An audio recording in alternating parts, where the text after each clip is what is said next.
Buenas noches, buenas tardes, buenos días, cuando sea que estén viendo este programa, esta séptima entrega del ciclo La Rompe Toda, donde, bueno, ya a esta altura a lo mejor muchos saben, decidimos crear este espacio para charlar, para entrevistar a gente de acá, de Marcos Juárez o la zona, que justamente la rompa toda en algo o que tenga alguna buena historia para contar, que nos pueda instruir también, ¿por qué no?, como es el caso de el día de hoy. Que bueno, tenemos aquí como para esta séptima edición de La Rompe Toda a Franco Ferreira, el doctor Franco Ferreira. ¿Qué tal, Franco? ¿Cómo estás? ¿Cómo andás, Álvaro? ¿Todo bien? Todo bien.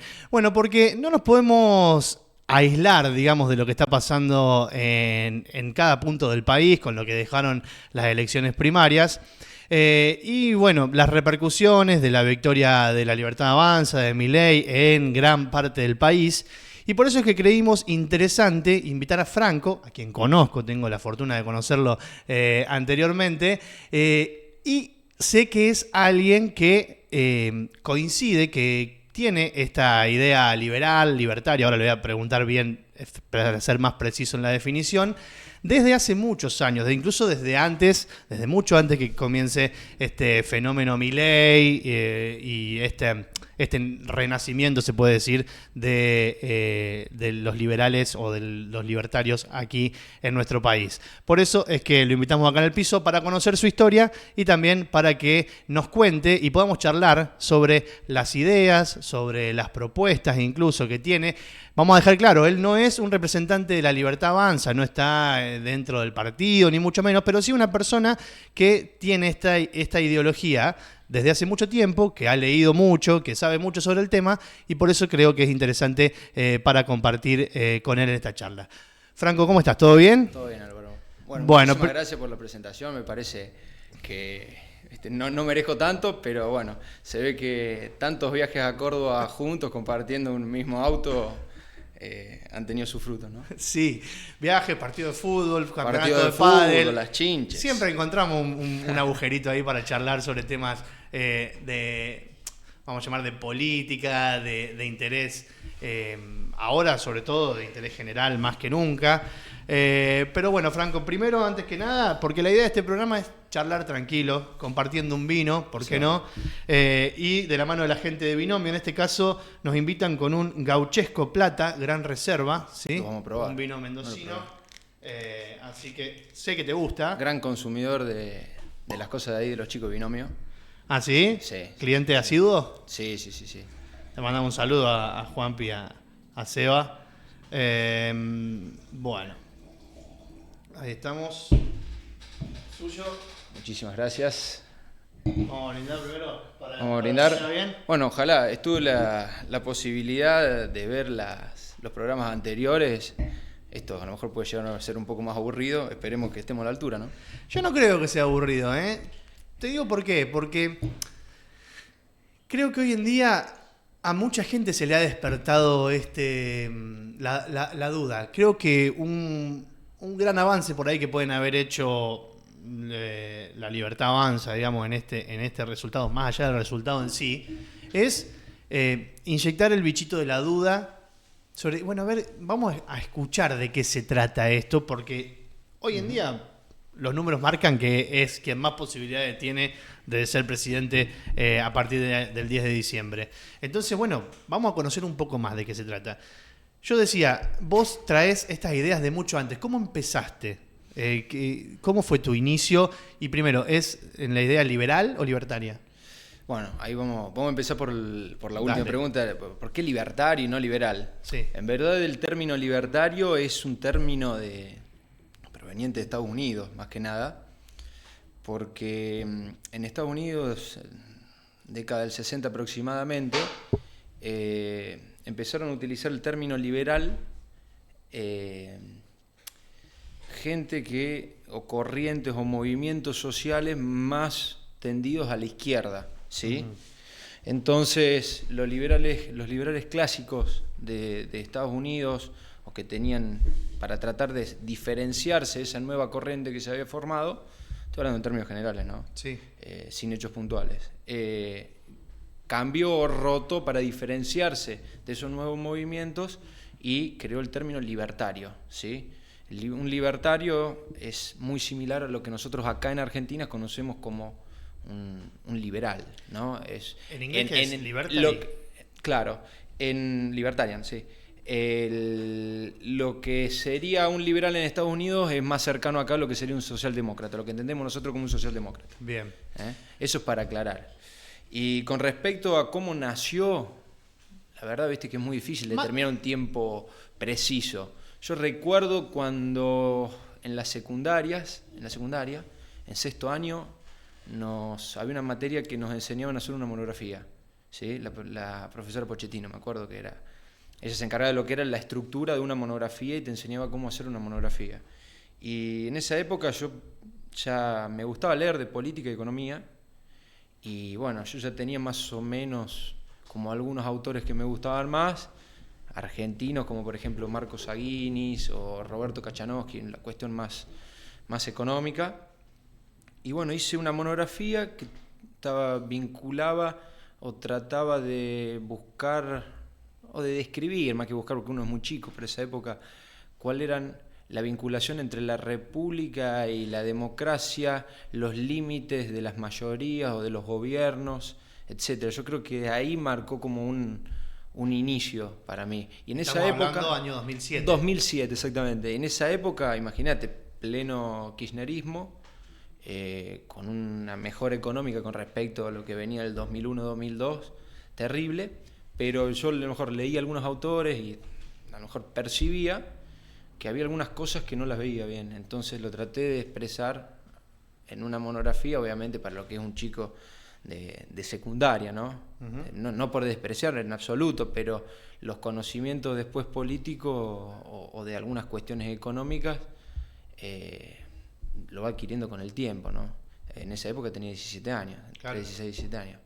Y bueno, después me fui a Córdoba, a la facultad, y por ahí en el año 2010 conozco a un compañero de la facu que él ya venía con un poco más las ideas más claras y me empezó a dar para leer o empezar a debatir algunas cosas y bueno, me fui formando. Uno de los principales libros, creo que fue el que más me hizo clic, fueron posiblemente 1 o 2, pero uno se llama La virtud del egoísmo, ¿sí? Que el título en sí es duro, pero hay que ver el contenido. Y también para desmitificar un poco, porque nosotros tenemos una connotación siempre negativa del egoísmo. Uh-huh. También ¿De quién es, Franco, el autor? Ayn Rand. Y después otro, La rebelión de Atlas. La rebelión de Atlas, que para la gente que lo esté viendo, si lo puede leer, van que ser las primeras 550 páginas, después se pone muy lindo. pero es un libro bastante extenso, pero lo que me pasó es que cuando lo leía me parecía que estaba leyendo lo que estaba pasando en Argentina. Digamos, se ve que los procesos o la forma de ciertos gobiernos tienen ciertos parámetros comunes, que este libro que se escribió en la década del 50, yo lo vi reflejado en la época actual. Entonces ahí me hizo un clic. Y bueno, después en la facultad, imagínate, abogacía, donde se presta mucho, las ciencias sociales generalmente se presta para debates filosóficos, políticos, sí, económicos o lo que fuese. Empezás a ver alguna gente que más o menos piense como uno. Y así fuimos formando un grupo, uno conocía a uno, de a lo mejor de otra facultad, etcétera, y fuimos formando un grupo. Nos enteramos de que había un grupo que se había formado, un partido libertario, que todavía no estaba formado como partido formalmente, pero que ya, sí, libertario en Buenos Aires.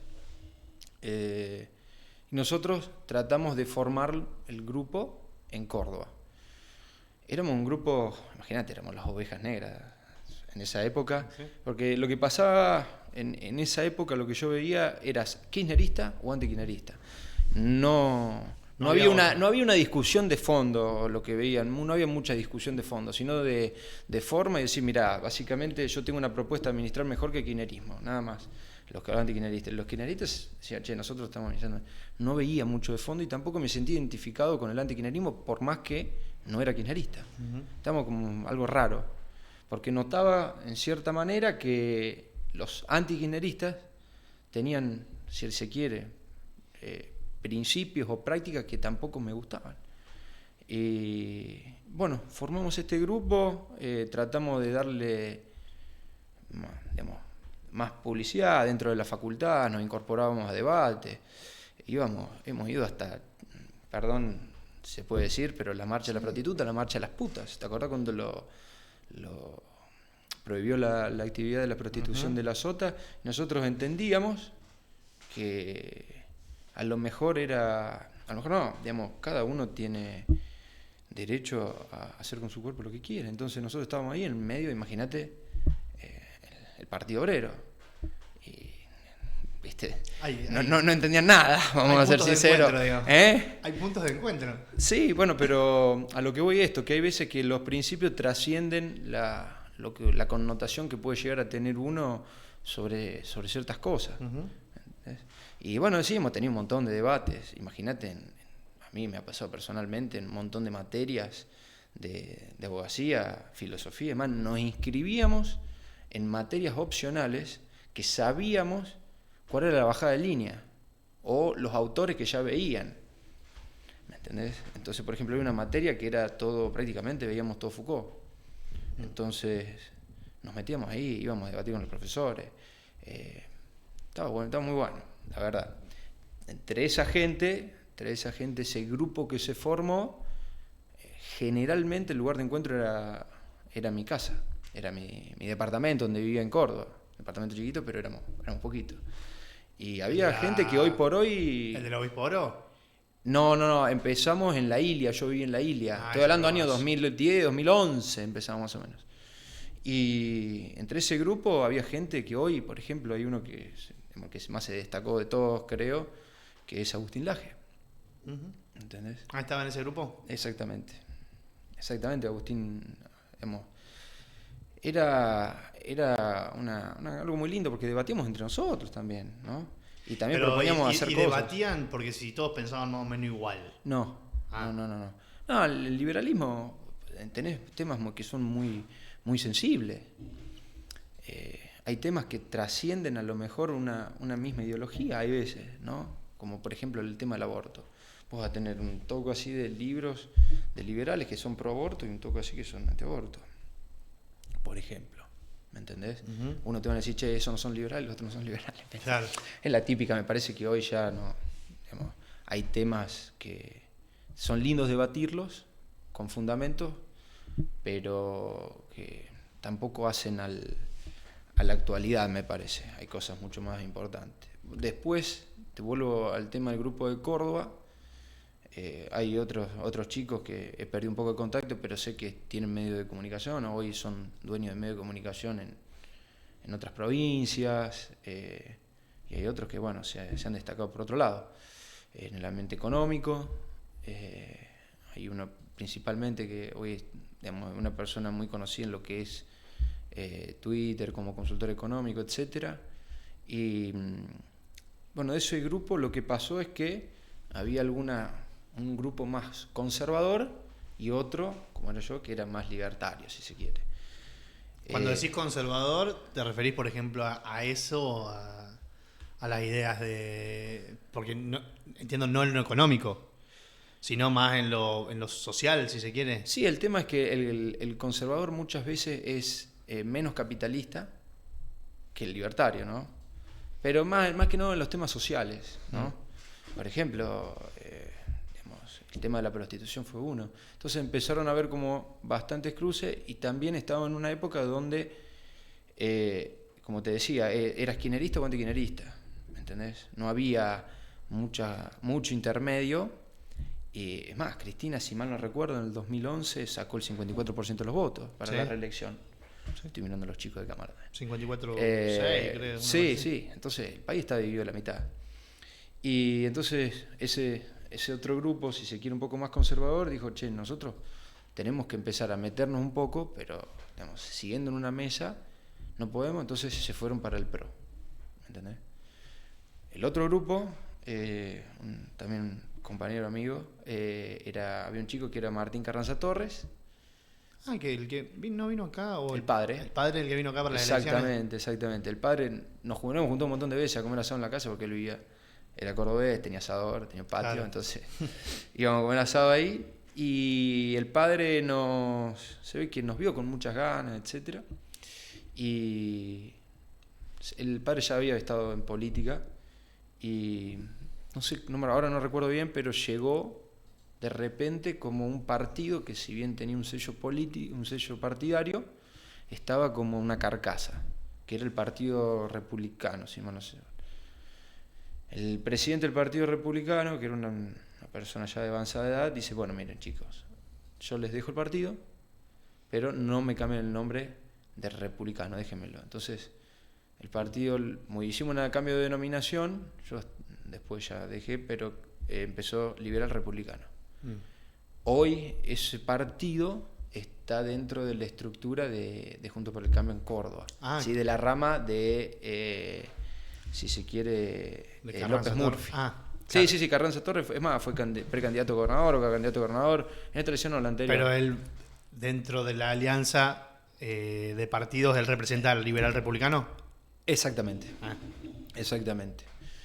Yo después, por cuestiones personales, laborales, yo me alejé y bueno, pero de todas maneras la actividad política extrapartidaria siguió.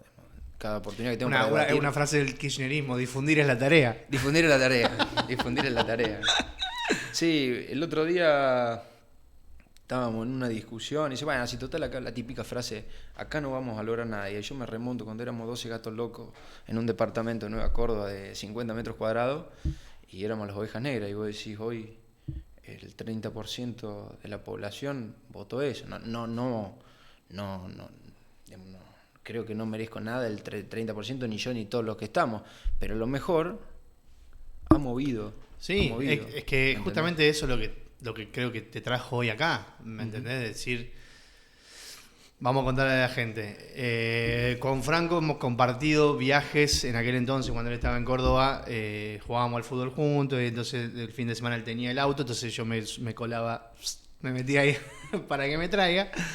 Y veníamos, claro, se prestaba, a los dos nos interesaba mucho la política, él con esa idea. A mí me encantaban esos debates, esto lo quiero marcar, porque por más de que no coincido en la mayoría de las cosas, si se quiere, a mí lo que me gustaba hablar con Franco era de que él, primero, que habla con fundamento, y segundo, que genuinamente cree que las soluciones para los problemas que tenemos en Argentina están ahí.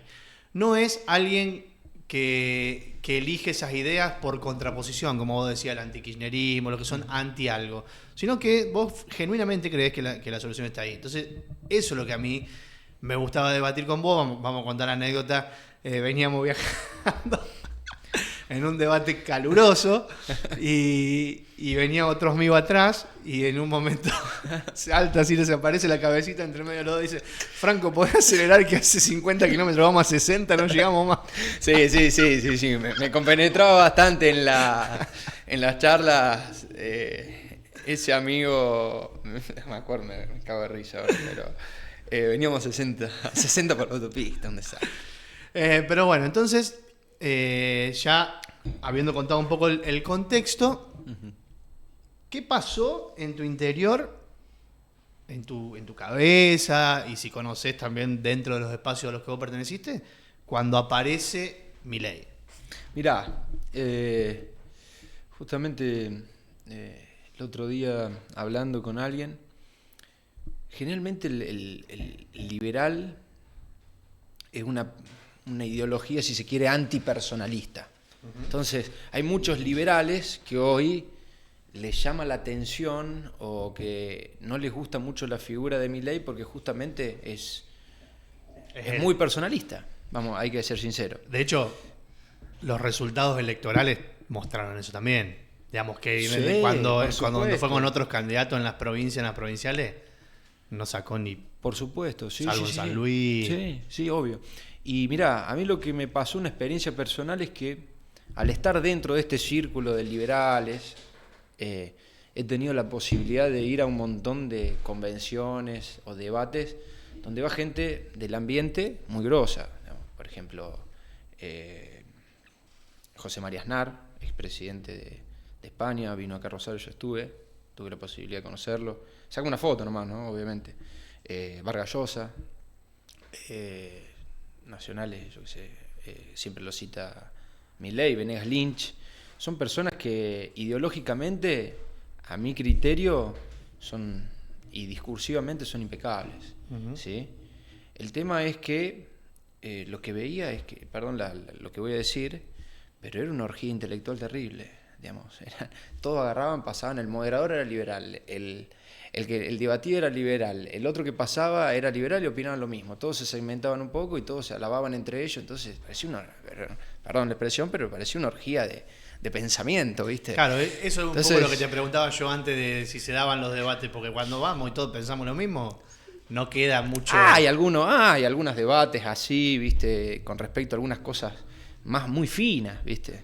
Y yo me agarraba, me plantaba, y generalmente el que viene más del libertario es un tipo menos de convenciones, todo, sino más de calle. Entonces yo agarraba y decía, che, muchachos, todo bien, bárbaro, pero si seguimos, a mí no lo decía, ¿no? Pero si seguimos acá adentro, metidos en una conferencia donde siempre vienen los mismos, la supuesta batalla cultural, porque en esa época ya se hablaba de la batalla cultural. Esto que estamos hablando. Tenés que ir a los barrios. 2015 más o menos, 2014, por ahí. Sí, antes también, 2012, 2013, 2014, por ahí. Entonces, y de repente apareció, yo creo que la primera vez que lo vi habría sido el año 2016, yo ya no estaba, digamos, en actividad así partidaria, tampoco llegamos a tener un partido, pero era un movimiento. Veo por primera vez a este tipo que irrumpe así en la pantalla y digo, mirá vos, que por fin le dieron lugar a alguien que exprese estas ideas, porque antes era muy difícil, era muy difícil. Uno trataba dentro de la facultad de ganarse algún espacio o que lo escuchen, pero este tipo de repente cayó en la televisión así, fue como medio paracaídas y llamaba la atención la forma de ser que tenía, llamaba la atención. Y realmente hoy por hoy que haya sacado o que la gente esté debatiendo como estemos sentados hoy es gracias a él. Es gracias a él que irrumpió en los medios de comunicación con unas formas poco ortodoxas y que supo no solamente llamar la atención, sino meterle a la gente o hacerle cuestionar ciertas cosas a la gente. Y siempre respetando sus principios, que nosotros desde el liberalismo lo que veíamos era que muchas veces los liberales se terminaban como aflojando para otro lado. Entonces, hoy por hoy me parece que es una locura lo que pasó. Es una locura. Yo el domingo cuando vi el primer resultado que iba en 32%, se me caían los ojos, se me caían las lágrimas. Te lo juro por Dios. Porque uno lo siente mucho el país, yo lo siento un montón el país. Y creo que las ideas que antes éramos unas ovejas negras se vean trasladado en una mayoría hoy, no lo podía creer, la verdad. Es más, yo le digo, si supera más del 20 es un campañón. A mí me dijiste 25. El mismo día, ¿vos te acordás cómo nos encontramos? Creo que fue el mismo día, el domingo nos encontramos. Sí, pero vos antes me habías dicho, el mensaje que me citaste, 25 de piso, me habías dicho. 25 de piso. 17, pero eso era viejo. Eso era viejo. 6 meses más o menos. Y creo que ha puesto, si se quiere, de culo a muchos centros de poder también, ¿no? Entre ellos los medios de comunicación, uh-huh. ¿Sí? Las encuestadoras. No sé si ni él se lo esperaba, la verdad. Yo creo que no. No. A ver, viste, uno te pregunta, pero dice, bueno, es tu círculo, pero yo veía de mis amigos la gran mayoría, más de la mitad de mi familia la votaba Milei, y vos hablabas a Milei, bueno, pero estamos Marco Juárez, es mi círculo, Claro. de acá no se mueve, hay que ir a provincia de Buenos Aires. Es más, generalmente en Twitter me peleaba o tenía discusiones con algunos de Buenos Aires que me decían salgan de Buenos Aires, ¿viste? Y la No verdad sé si que te sigo en Twitter ahora. No sabía que... tampoco, ¿Cómo te voy a ¿viste? seguir? No tengo mucha actividad en las redes sociales, la verdad. Cuando algo que te enoja mucho nomás. Sí, sí. No, pero está bueno. Es mucho más adictivo Twitter que Instagram, por ejemplo. Para mí. Sí, para mí también. Franco, bueno, aparece Milei, empieza a transmitir, corregime, Sí. las ideas que vos Sí, ponderabas. en la gran mayoría sí. En la gran mayoría sí. En la mayoría, sí. Y bueno, la historia de Milei ya más o menos todos, creo que la mayoría de los que están viendo la conocemos. Digo, la historia mediática o desde que empieza a aparecer en los medios cada vez le dan más difusión. De hecho, había un estudio que, si yo no me equivoco, en el 2022 me parece, o en el 2021 había sido el político que más minutos de aire Había tenido. en el año, contando todos los canales.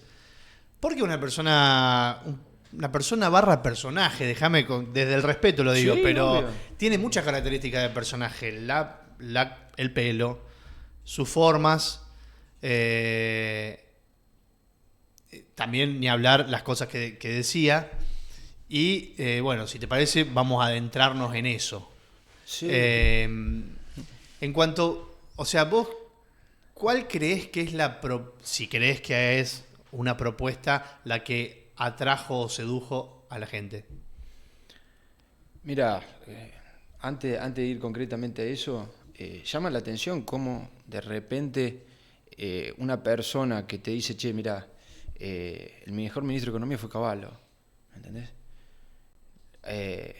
A lo que voy es, creo que la gente estaba cansada de los políticos controlados, ¿viste? Que no decían nada para no jugarse con nada, para no decir nada y para quedar bien con todos.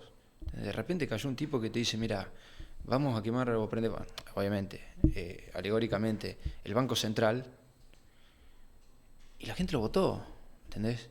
A ver, la gente lo vota, para mí, escucho en los medios de comunicación que a veces, viste, como desprestigian o desmerecen el voto de Milei, y me parece una arrogancia terrible, ¿no?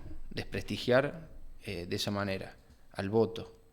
Porque hoy los que desprestigian el voto de Milei eran los que antes alegaban que la voluntad popular. Entonces, veo ciertas contradicciones, sí. Pasa Sí. siempre. Si ganan lo que yo quiero, obvio. si ganan lo que yo quiero, la voluntad popular. Si ganan lo que yo no quiero, es los límites de la democracia o... Ujú.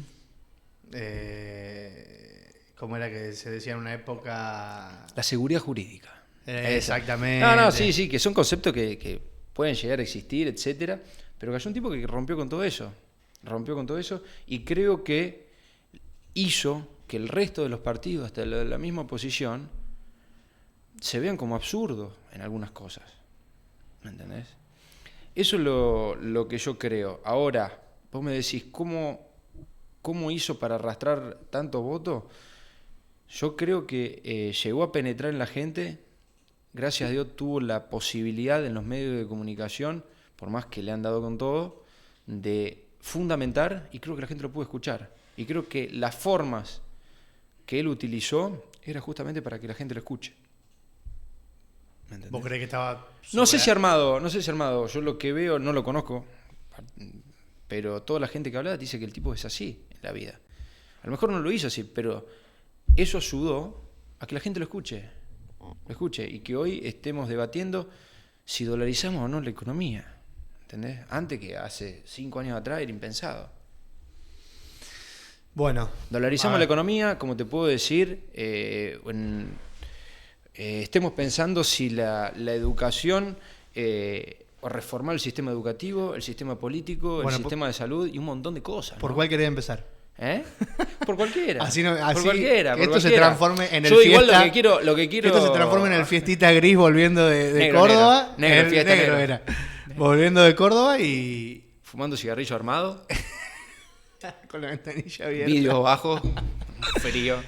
¿Por cuál querés empezar? Porque ahí recién me tiraste, por ejemplo, el tema de las formas, que quiero hablarlo. Perdón, para cerrar, creo que el gran mérito de Milei hoy es que la gente se le abre un poco más, la cabeza no, pero empiece a cuestionarse otras cosas. Yo, sinceramente, el sistema en sí. Y ahí está, ahí está lo radical del libertarismo, del liberalismo de Milei. ¿Me entendés? No radical me refiero al partido radical, sí. Sino la radicalización del pensamiento. Es que yo creo que yo que no coincido con las ideas, creo que lo más positivo que rescato, por ejemplo, es que se haya roto esa caja de resonancia que era: los kirchneristas son los malos, no, los de Juntos por el Cambio son los malos, no, los que ustedes son malos, no, ustedes no, ustedes. Además, ahora eso explota. La charla absurda, si vos ves, por ejemplo, Milei, muy pocas veces han mencionado, y nosotros creo en las charlas que hemos tenido, o debatido acerca de hechos de corrupción, ¿me entendés? Los hechos de corrupción están ahí, sí, están. Debatamos otra cosa, debatamos contenido. Exacto. ¿Me entendés? Sí. A eso está bien, la corrupción no deja de ser corrupción, sea obvio. De un partido, sea del otro, pero está ahí. A ver, debatamos otra cosa, porque si vamos a empezar con que yo conozco un hecho de corrupción, vos conocés otro, de un partido del otro, ¿viste? Termina siendo una politiquería barata, terrible. Hablemos de cuestiones más de fondo. Exacto. Eso creo que llegó a lograr Milei. Y si vos lo ves, yo no he visto muchas veces que haya tocado temas puntuales de, a lo mejor sí, ¿no? Pero de hechos de corrupción. Si vos hablas, el tipo habla y en todo va a la raíz. Es que sus ejes, digamos, en la general grande, te diría, fueron por otro lado, como vos decís. Fueron por salir de esta dualidad que yo te marco, de este sistema binario o el kirchnerismo, la famosa grieta. Y fue venir por otro lado y caer ahí, y ahora, cuando se dieron cuenta, resulta que el tipo había puesto una bomba que explotó el otro domingo. ¿Por dónde querés empezar? Me tiraste recién las formas, me tiraste lo de la educación. Por donde vos quieras. Me gusta cualquiera de las dos para arrancar. Bueno, si querés arrancamos por el tema de las formas. Dale. A mí, como más allá de que rescato de muchos políticos, no solamente de él, yo siento que hay más políticos que no se ponen el cassette y que hablan, digamos, sobre temas a fondo, y que hablan, como te digo, sin el cassette, ¿viste? La típica, sin ser tan políticamente correctos. Son muy pocos. Son pocos. Muy pocos. No, son pocos, sí. Pero creo que los hay. Creo que, por ejemplo, lo que hizo Yarlora cuando ganó fue algo políticamente incorrecto. Creo que, por ejemplo, este muchacho que se postuló... Perdón, no, volviendo a las formas, lo de Yarlora lo comparto y me gustó. Me gustó la forma. Me gustó. Me gustó de que haya también atacado un poco, porque si se quiere, el sistema de coparticipación. Sí. Ni más ni menos. Leandro Santoro, por ejemplo, me parece alguien que habla de una forma distinta, por ahí a la que hablan la mayoría. Pero bueno, yendo al caso de Milei, a mí particularmente me chocó siempre mucho sus formas, muchas veces rozando y muchas veces efectivamente siendo violentas, en la forma de comunicar, en la forma de dirigirse a periodistas. Y también en la forma de dirigirse al que piensa distinto que él. A esos zurdos de mierda los vamos a matar, somos superiores. No sé si matar, no sé si somos superiores moralmente y estéticamente, ¿viste? Cosas que vos decís, este loco. Mira, yo con digamos, respecto, hace muchos años que no se escucha algo así. Yo con respecto a las formas de Milei, toda la gente decía, no, está muy loco. Y yo, pues me ha pasado de ponerme loco como él en algunas discusiones. Yo creo que el tipo tiene unos principios tan claros y está tan convencido de sus principios que no, hay veces que al principio, ahora se ha calmado bastante, como que no podía entender cómo cuestionaban cosas que para él eran clarísimas, ¿me entendés? Entonces yo lo veía como un tipo desesperado, en cierta manera, que la gente le cuestione cosas que son prácticamente, para él, obviamente, eran el agua es incolora, inolora, ¿me entendés? Y le cuestionaban eso. Sí. Entonces, el tipo, yo creo que es, muchas veces, es de la... Y también los medios de comunicación lo han hincado bastante, ¿no? Si vos ves una charla, por ejemplo, que tenga o un debate que haya tenido, por ejemplo, con periodistas que lo han dejado hablar, el tipo dentro de todo es tranquilo. Ahora, si lo tenés, como por ejemplo lo he visto con Majul, que continuamente lo corta, y le mete ficha, el tipo se empieza a desesperar. Entonces empieza a contraatacar. Sí, bueno, Majul a todos menos a los de ellos. Sí. pero yo creo que sí. Ahora lo que pasa es que, perdón, creo que es parte, digamos, del político y sobre todo de alguien que vaya a ocupar un puesto, supongamos que lo vaya a ocupar como por lo menos el que mayor chance tiene hoy en día, de saber compartir con el que piensa diferente. O sea, si no, vamos camino a un totalitarismo que tampoco creo que es la idea. Por ejemplo, vos fíjate, yo he visto un debate una charla que han tenido con Guillermo Moreno. Uh-huh. Han discutido lo más bien y no pasa nada. Ahora, cuando lo veía con un grupo de panelistas que lo trataban de absurdo, de loco y como que sus ideas iban a fracasar, el tipo se ponía así, ¿entendés? Yo creo que no estuvo, a lo mejor vos me preguntás a mí, no estuvo bien asesorado en ese tema, ¿me entendés? Está bien, sí, yo incluso vi uno muy interesante con Grabois, que con lo Grabois hace también. Fontevecchia. Bueno, fíjate, otro periodista, si se quiere, serio. Sí, ese estuvo muy bueno. Pero lo que voy, si vos te toca hacer gobierno para los 40 millones, no solamente para los que piensan como vos. No, por supuesto. Yo creo que él si piensa gobernar, no va a pensar gobernar para solamente los que piensan como él. No, pero digo, si de esa manera piensa tratar a los que no estén de acuerdo, eso es lo que a mí me preocupa. ¿Me entendés? No, yo creo que no. Es más, las ideas que él propone son justamente lo contrario a lo que vos me estás diciendo. Yo creo que le ha puesto en la cabeza a la gente que muchas veces el problema o los problemas que tenemos son del propio Estado, provienen del propio Estado. Entonces le ha hecho un clic a la gente, ¿me entendés?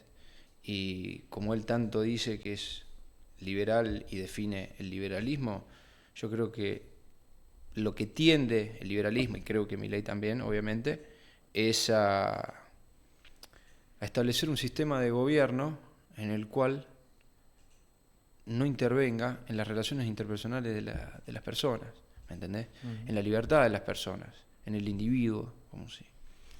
Que muchas veces, por ejemplo, el otro día con Agustina, mi pareja, ella me decía, no me interesa la política hace un tiempo. Y no, si total nunca vamos a cambiar nada. El típico, ¿viste? Argumento negacionista de la política, pero que no sirve para nada.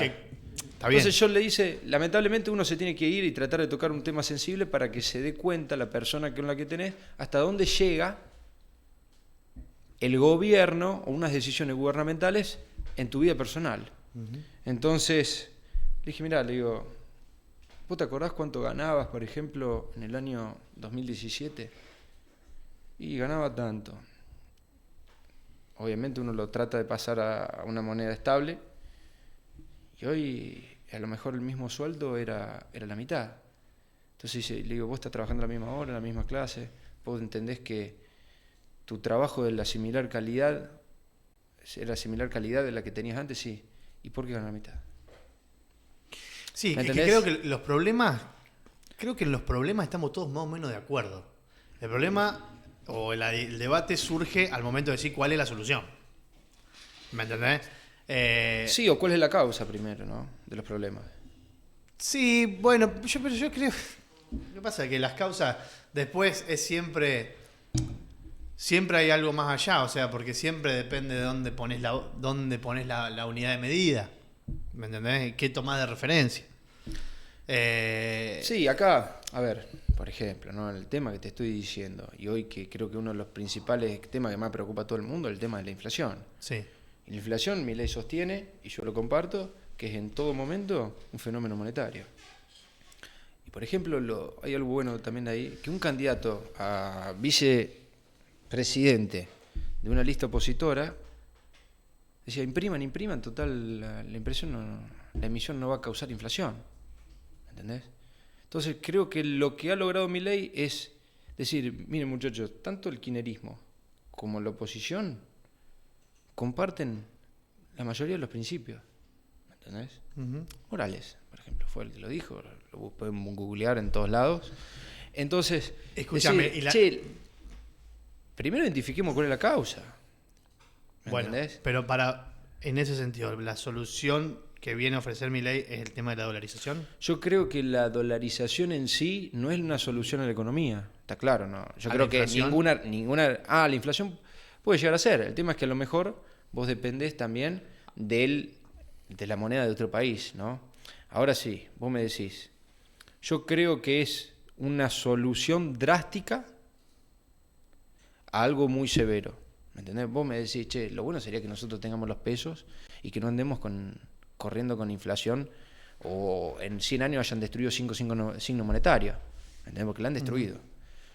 Y bueno, llega un momento en el cual es como el alcoholismo, como dijo Milton Friedman. ¿Me entendés? Las soluciones tienen que ser drásticas. Pero yo creo que hoy por hoy, vos me decís, che, ¿qué es lo óptimo, lo utópico? Y bueno, sería tener nuestra moneda, obviamente. Pero ahora, si vos dejás la moneda en manos de los políticos argentinos, te destruyeron 5 signos monetarios. ¿Me entendés? Está bien, pero vos creés que la solución es directamente no tengamos moneda. Es que algunos vinculan la moneda con un tema de soberanía nacional al principio, ahora ya no se debate más eso.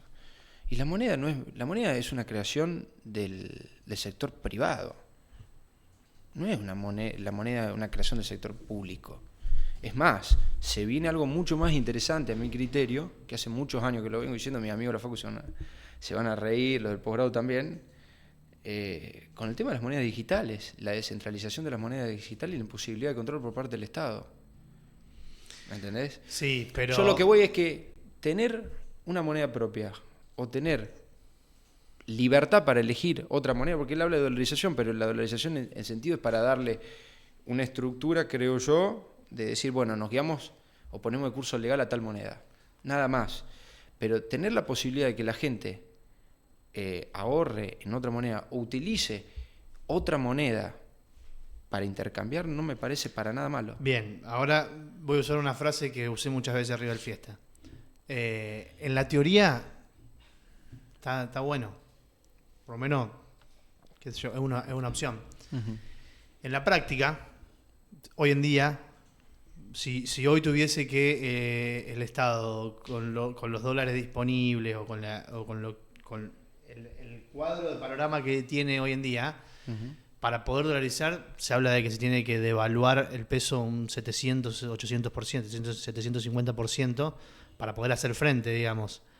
Yo sinceramente... Un 750% significa, o sea, para explicarlo por ahí a lo mejor nosotros, dolarizar significa hacer desaparecer los pesos y transformarlos en los dólares con los que cuenta. Sí, es una de las gran cosas que pero es tan grande la cantidad de pesos en comparación con la de dólares que tenemos que al precio actual no alcanzan los dólares. Entonces necesitamos una devaluación del 750%, tomando el precio de 350. Estudié un poquito antes que venga para que darte números precisos.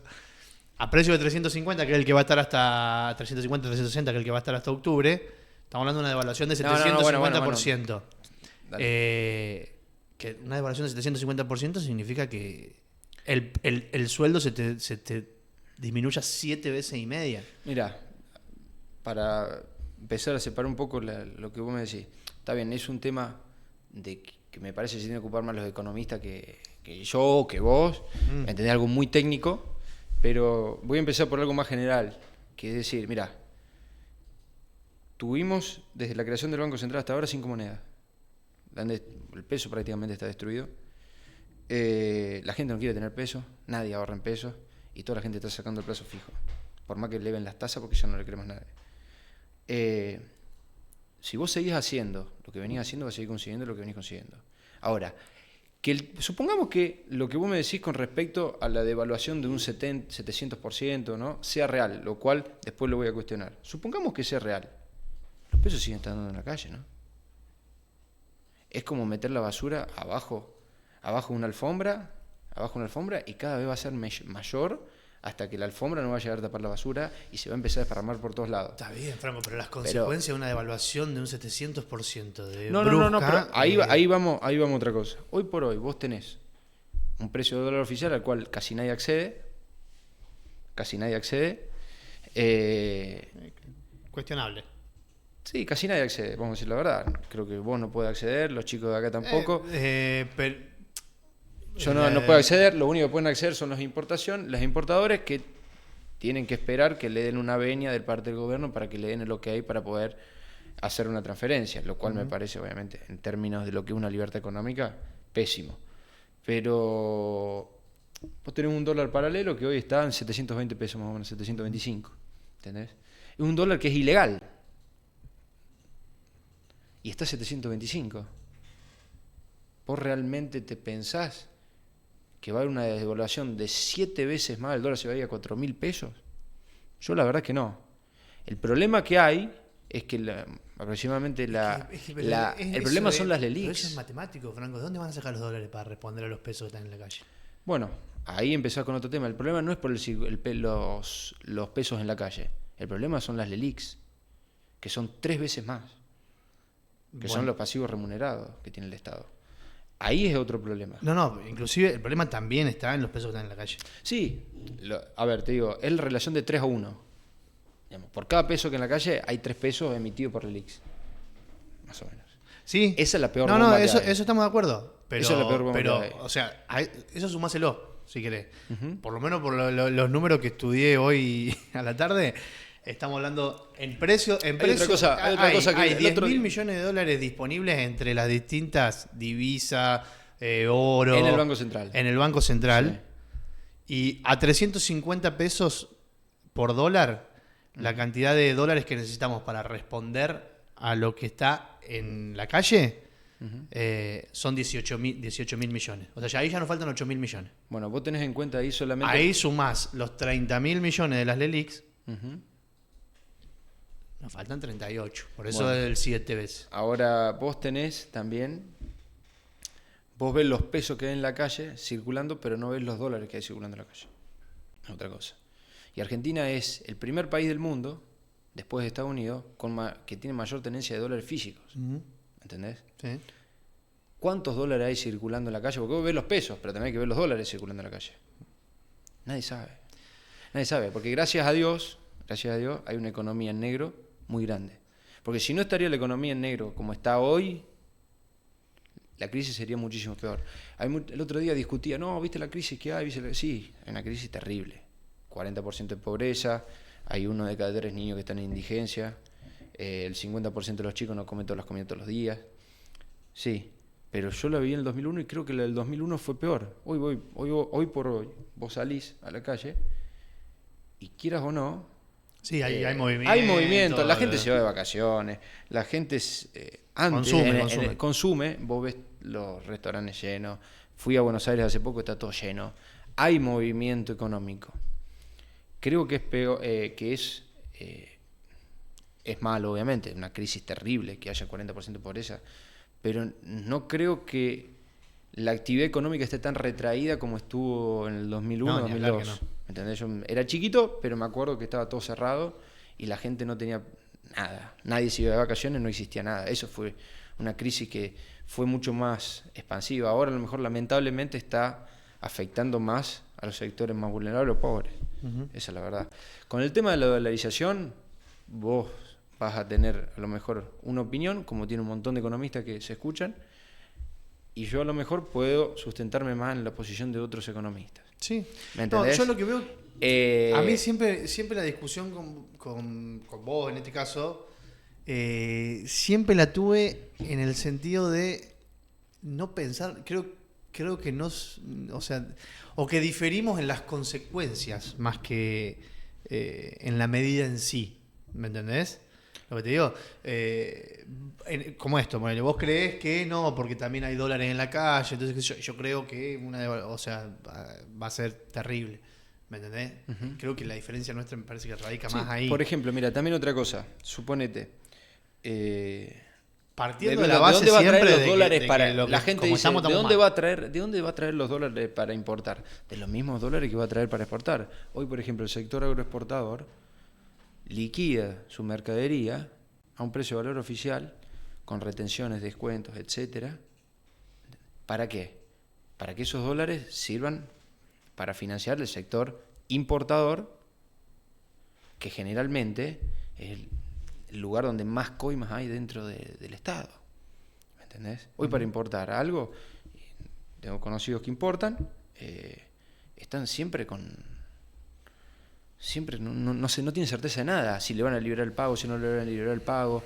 Muchas veces te piden coimas, porque es la verdad, ¿me entendés? Sí. Entonces el Estado se aprovecha del sistema cambiario. Ojo, también, Argentina creo que el único país del mundo donde el gobierno, a través del Banco Central, monopoliza el intercambio de una moneda, que es el dólar. Ahora, sacando la cuestión... somos el único país del mundo, que esto lo hemos hablado en charlas de café, ¿viste? Vos vas a Brasil y no te agarran un dólar, quieren reales. A ver, ¿por qué la gente acá ahorra en dólares? No, está bien, pero por eso digo, la particularidad no es solamente esa, sino que también es de este lado. Claro, obvio. La gente no es onza. Ahorran una moneda porque Estados Unidos, quiera o no, tiene una moneda que es fuerte. ¿Entendés? Franco, y escuchá, recién mencionaba el tema de los exportadores. Volviendo a Milei y sus propuestas. ¿A quién le vamos a exportar si no le exportamos a China y Brasil? ¿Cómo? ¿A quién le vamos a exportar si no le exportamos a China y Brasil? Como dijo él, que él cortaría vínculos con comunistas, y por comunistas se refería a China. El tema es eso, que vos seguís pensando que a lo mejor el comercio depende del Estado, y acá el comercio depende de los individuos en particular. ¿Me entendés? Yo creo que... O sea, realmente el cortar vínculos no significa no venderle. Yo no sé, eso lo tenés que ver. Digo, te pregunto a vos, que a lo mejor conoces. Yo te digo la verdad, creo que el que quiera vender afuera, que venda afuera y listo. Donde sea. Sí, porque si no estarías digamos, inmiscuyéndote en una cuestión interna de otro país que no tiene nada que ver. Pero porque el otro día hablábamos con un periodista local amigo y nos decía... bueno, hay un montón de mercados también que no son China. Que a los comunistas no les va a vender y entonces no le va a vender a China y Brasil. Dice, hablando mal y pronto, los gringos de acá dice se mueren. ¿A quién le van a vender la soja? No, sinceramente no sé. Yo que he escuchado que no le interesa tener vínculos con gobiernos comunistas, sí. Sí, es verdad. Ayer o anteayer salió un informe que creo que lo tenemos de la Bolsa de Cereales de Rosario, que justamente mostraba el país con el cual más intercambio tienen o exportaciones tienen cada provincia. Uh-huh. Por ejemplo, Brasil, Córdoba, Brasil. La parte ganadera entre Brasil y China, agrícola ganadera, digamos, entre Brasil y China, casi todo, salvo Santa Fe, que el que más es India, uh-huh, porque exportan mucho, creo que aceite, algo así, escuché, algo así creo que decía el informe. Uh-huh. Y había San Luis y Santa Fe, la India, todo el resto de las provincias, vamos a llamar del río Colorado para arriba, China y Brasil, y del río Colorado para abajo, todo Estados Unidos.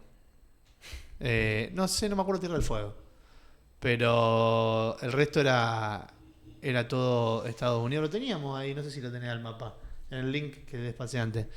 Y entonces eso yo decía, porque este periodista me dijo, ¿quién? No sé. Ahora, lo que vos me decís es otra, pero hay otros mercados también, y a ver, hay que ver también cómo se maneja geopolíticamente el mundo, ¿no? Porque a lo mejor vos tenés más vínculo comercial con China y te cortan los vínculos comerciales por otro país, ¿entendés? Uh-huh. Por ejemplo, ¿no? Lo han visto, creo que en el tema de la guerra de Ucrania, los países europeos que dependían del gas de Rusia y apoyaron a Ucrania, le cortaron el suministro, por ejemplo, uh-huh, ¿entendés? Y ahí Rusia no anduvo especulando, ¿a quién le voy a exportar? Creo que es un análisis más geopolítico. No creo que China y Brasil sean los únicos mercados que tiene Argentina tampoco. No, los únicos no, pero China. No, pero son importantes. Hoy en día sí, no vender la China es como. Obvio. Yo me parece que es más un manejo geopolítico. Imagínate vos, a ver, supongamos que... Hay un Chile ahí en Catamarca, creo. Sí, Y supongamos... mira, Francia, Jujuy. Debe ser por el tema del litio. No, Francia o Bélgica parece. Parece Francia. Me parece medio amarillo. Ah. No, sí, es Francia. Ah. A ver, como decís vos, suponete, hoy tenemos acá para exportar un montón y no tenés exportar porque a alguien se le ocurrió no venderle a otro país. Yo creo que la presión interna lo va a terminar obligando, ¿me entendés? Lo mismo que pasa con la carne. Cuando Argentina cortó, como ahora, cortó las exportaciones de ciertos cortes, yo creo que la presión interna es bastante feroz, ¿no? Bueno, es que dos cosas. Uno, presión interna. Intuyo que también puede pasar, también lo escuché a Milei decir que el tema de las retenciones, que lo iba a canjear por un adelanto de ganancias. Si no escuché mal. Lo voy a tomar a cuenta, sí. A cuenta, Al claro. principio. Después la idea de él es eliminarla, sí. El tema que ganancias es coparticipable. Digamos, hoy en día sí. Es menos plata para las provincias. Sí. Sí. Y hablando de presión interna, digo, a dónde ¿cómo llega? va a ser? Vos fíjate. Y, perdón, y te termino la cosa que te decía, dos cosas. Una cosa es eso, y otra, en estas cosas de presión interna, de negociar, no, vamos a ver, es donde me remonto a sus modos, sus formas, al tratar con el que piensa distinto, que entiendo que, viste, cuando que le hemos escuchado, este loco, sí, no, olvídate, ¿entendés? Mira, llama la atención cómo la gente se olvida, o algunos periodistas se olvidan de decir las cosas. El impuesto a las ganancias es un impuesto que deberían cobrar las provincias, ¿sí? Desde que fue creado por emergencia, en Argentina es todo emergencia y todo, el pragmatismo fundamenta todo, lo empezó a cobrar el Estado Nacional, por un año era. Hasta el día de hoy, no recuerdo bien, pero era la década del 30. Hasta el día de hoy lo sigue cobrando la Nación, ¿no? Entonces, me parece poco ético, por ejemplo, o poco político, o de huevos políticos de los gobernadores, cuestionar a alguien que te va a decir, che, mira, te voy a dar más independencia de la provincia, como una de las cosas que propone mi ley, y modificar el sistema de coparticipación. Es decir, cuestionar ahora que si lo va a tomar a cuenta de ganancia y no le van a liquidar ahora las retenciones. Es que ¿sabés qué pasa? Y otra cosa también, vos fijate, los gobernadores dicen, yo así como estamos, yo me ocupo de mi provincia, de cobrar los negocios, qué sé yo, se ocupa Nación y después que me pase la mía. Y de la forma que vos lo decís, mira, fíjate, es hacerse cargo de todo el trámite. Fíjate lo injusto que está el régimen de coparticipación, que en un país con el 40% de pobres, que hay 1 de cada 3 chicos indigente, le cobren impuestos a los alimentos, a la canasta básica por lo menos. El IVA. Entonces, cuando Macri, una de las pocas medidas, creo que a mi criterio que tuvo buena en el sentido económico, fue sacarle el IVA a los alimentos básicos, y que después por una presión justamente de los gobernadores, porque obviamente el IVA es el impuesto que más influye en la coparticipación. Lo que pasa es que si mal no recuerdo no se lo había sacado post-paso 2019. No importa, vayamos a lo que es. ¿Cómo puede ser hoy que, habiendo el 40 y pico por ciento de pobres que no tienen para comer, estemos sustentando, los gobernadores sean tan caraduras de reclamar el 21% sobre los alimentos del IVA, sobre el IVA de los alimentos, ¿me entendés? Uh-huh. ¿Y por qué? Porque el sistema está diseñado así, ¿me entendés? Que los sujetos que están dentro de la participación son nación y provincia, y la gente se caga. Eso me parece injusto. ¿Está bien? Me parece que la gente se lo tiene que plantear, no ahora, siempre. Y decir, gobernadores son unos caraduras, nosotros no tenemos para comer, no vengan a querer rajunear de la caja del alimento de la gente. ¿Me entendés? Y que hay que modificar el sistema de coparticipación, hay que modificarlo.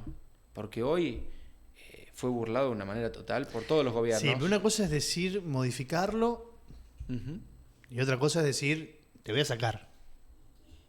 ¿Me entendés? Porque vos decís modificarlo puede ser... No. Ah, bueno, es que, a lo mejor me queda más. Me canso de escuchar gobernadores que hablan de la Constitución, el federalismo, esto, lo otro, etcétera. Son federales para algunas cosas, para otras no. Eso es lo que yo te digo. El federalismo solamente se redujo en las provincias a tratar de buscar una artimaña para cobrar más impuestos a la gente. Y trasladado a los municipios... Sí, y cada uno cuidar su quintita dentro de su provincia. Pero nadie se atreve a decir, che, mirá, Nación, devolveme el impuesto a las ganancias. Lo cobramos nosotros. Y después se agarran de las retenciones para las campañas. ¿Me entendés? ¿Me entendés lo que voy? Sí. Hay que reformar, y si van a respetar la Constitución, respétenla toda. ¿No? Franco, bueno, saliendo de la economía y la geopolítica que pasa recién. No, otro tema que antes mencionaste y que me parece muy interesante y que creo que está bueno que lo charlemos es el tema de la educación. Tanto educación como salud. Aguántame. Antes de entrar a ese tema, sí. Aclaro desde ya que para mí los impuestos no deben existir. Como base. Como último, como fin último, como todo libertario, los impuestos para mí son un robo. ¿Sí? Sí. Estamos de acuerdo en eso. No. Estoy hablando... estamos de acuerdo en lo que piensan. Sí. Obvio. Ahora, viendo el sistema de coparticipación actual, que es imposible eliminarlo, es imposible eliminar todos los impuestos, algunos son innecesarios, pero son estúpidos ya. Yo creo que el país debe tender a, si se quiere, a alivianar un poco la carga impositiva. Un poco no, lo que más se pueda. Obviamente. La coyuntura es imposible. Ahora, que hay que achicar el Estado. Si vos achicás el Estado, abrís las importaciones y seguís manteniendo la misma presión fiscal como la que está hoy, matás a las industrias. Exacto. ¿Entendés? Entonces vos tiene que ser algo concatenado. A eso es lo que voy. Ahora vamos al tema de educación. Perdón, para que quede claro, porque me va a decir, mira, es libertario, pero dice que el impuesto a las ganancias que lo cobran las provincias. No, el impuesto no debe existir. Pero escuchá, para cerrar ese tema ahora que te lo tirás, el tema de abrir las importaciones. Sí. Tenemos una mala experiencia con eso. ¿Por qué? Porque se abrieron las importaciones y de forma indiscriminada. ¿Vos creés que...? Claro, pero... ¿Cómo hacemos entonces?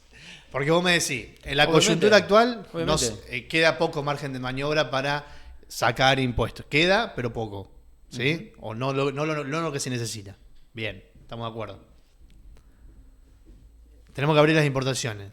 Si abrimos las importaciones, se cierran las industrias. O perjudicamos a las industrias. No, porque le bajamos la carga impositiva, pero le bajamos la carga impositiva, nos quedamos sin plata para la coyuntura, justamente que ¿Vos sabés la cantidad de empresas argentinas que se han beneficiado por no tenerlas? ¿Y cuánta gente se ha perjudicado por no tener importación o no competir con gente? También. ¿Y cuántas se han beneficiado? Un montón. Sin ir más lejos. Un montón. Las industrias, vamos a hablar de lo alimenticias. Pero vamos a hablar de lo que nos toca a nosotros acá, por ejemplo. ¿Vos creés que si dejan entrar libremente las pulverizadoras que se hacen afuera, Metalfor puede competirles de igual a igual? Yo hasta donde sé están exportando afuera con esta carga impositiva. Mira si no compiten. Con una carga impositiva como la que tienen, mira si no compiten. Pero si vos traes la línea... Imagínate lo que sería pero si pará, no tuviese la carga ellos impositiva pueden exportar. Sí. Porque esto como el TEC, digamos, que justamente ahora, ahí lo tenemos. Ahora lo que digo, vos te podés hacer fuerte acá. Suponete, los que y importan acá, afuera. Cuando ya tenés lo de acá, salí para afuera. Suponete, si a vos te vienen y te comen acá. Los que importan de afuera, digamos, compran en Argentina, acá, lo que fuese. ¿En su país supuestamente no lo tiene más barato? ¿O en otro país no lo tiene más barato?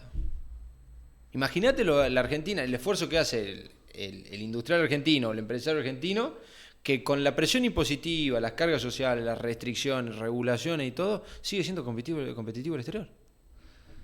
Yo lo veo al revés. Pero entonces, si vos abrís, sacás regulaciones ahí tenemos, son dos formas de verlo.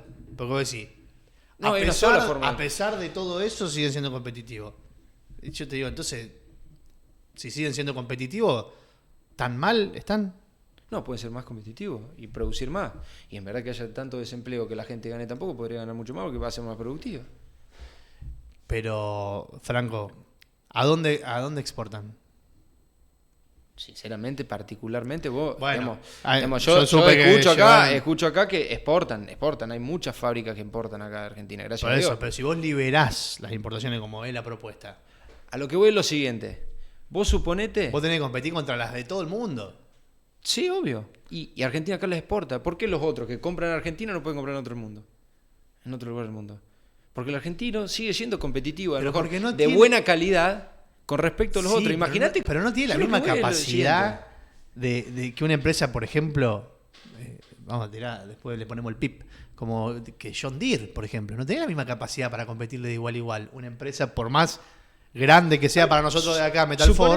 Suponete otra cosa. No tenés la misma posibilidad de desarrollar tecnología, no tenés la misma posibilidad digamos, de competirle de igual a igual. Y con ese pensamiento nunca lo va a tener. Pero porque partimos de base, o sea, porque en un momento arranca, cuando arranca hay el otro países, está acá hay países, y el otro está acá. Primero, hay países que tienen ventaja comparativa en algunos sectores con respecto a otros. ¿Me entendés? Sí, pero yo y tratar de forzar que un país se especialice en un aspecto de una rama de una economía que no, a lo mejor no tiene los beneficios para llevarla a cabo, está errando. ¿Me entendés? A lo que voy es lo siguiente. Si vos, por ejemplo, Argentina, no tiene ventaja comparativa, por ejemplo, para producir el calzoncillo, porque los chinos producen calzoncillo, que lo produzcan los chinos, vos dedicate a otra cosa, a lo que tenés ventaja comparativa. Y directamente, el capital se va a terminar ayornando a esas circunstancias. Ahora, vos me decís, bueno, ¿qué pasa, por ejemplo, con las industrias nacionales que producen calzoncillos acá, etcétera? Bueno, ¿quién las mantiene? A lo que voy es lo siguiente. Y ahí me hizo un clic una vez uno. Dice, si vos tenés que comprar un calzoncillo, ¿por qué tenés que comprar a Juan y no a John? Vos como individuo te estoy hablando. Acá, los mayores costos o esa sustitución de importaciones que tanto se ha hablado, lo termina pagando la gente de Argentina, no lo pagan los de afuera del exterior. Y lo que se termina beneficiando son los empresarios prebendarios argentinos. Pero a cambio tenés la plata, ahora plata circula vamos, acá adentro. Vos decís, con ese pensamiento de apertura económica, etcétera, vos tenés países como al lado, Chile, que ha tenido un crecimiento económico constante durante un montón de años, con un régimen de importaciones o de liviandad, si se quiere, para importar terrible. Y no le pasó la catástrofe que piantan o que pretenden plantar los que hablan de la sustitución de importaciones en Argentina. ¿Entendés? La sustitución de importación en Argentina lo que ha hecho es que los argentinos paguemos muchas veces unos productos de mala calidad a un alto precio. ¿Sí? Entonces, ¿qué agarra? El Estado te agarra y dice, mira, vos, empresario argentino, yo te agarro, te protejo, listo. Pero esos costos los termina pagando la gente. Sin ir más lejos, en tecnología. Sí, pero si lo termina pagando la gente. En tecnología es por donde más se ve. Escuchá, pongamos que es así.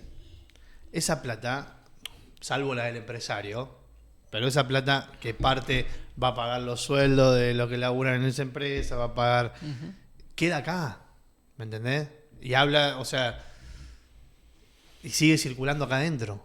No se va afuera. Yo creo que se puede. Como cuando se lo compraba John. Yo creo que si hay una empresa que realmente puede ofrecer un buen producto de buena calidad y con la presión impositiva que hay en Argentina, puede llegar hasta exportar y ser competitivo al exterior. Imagínate lo que sería sin la presión impositiva actual. ¿Está bien?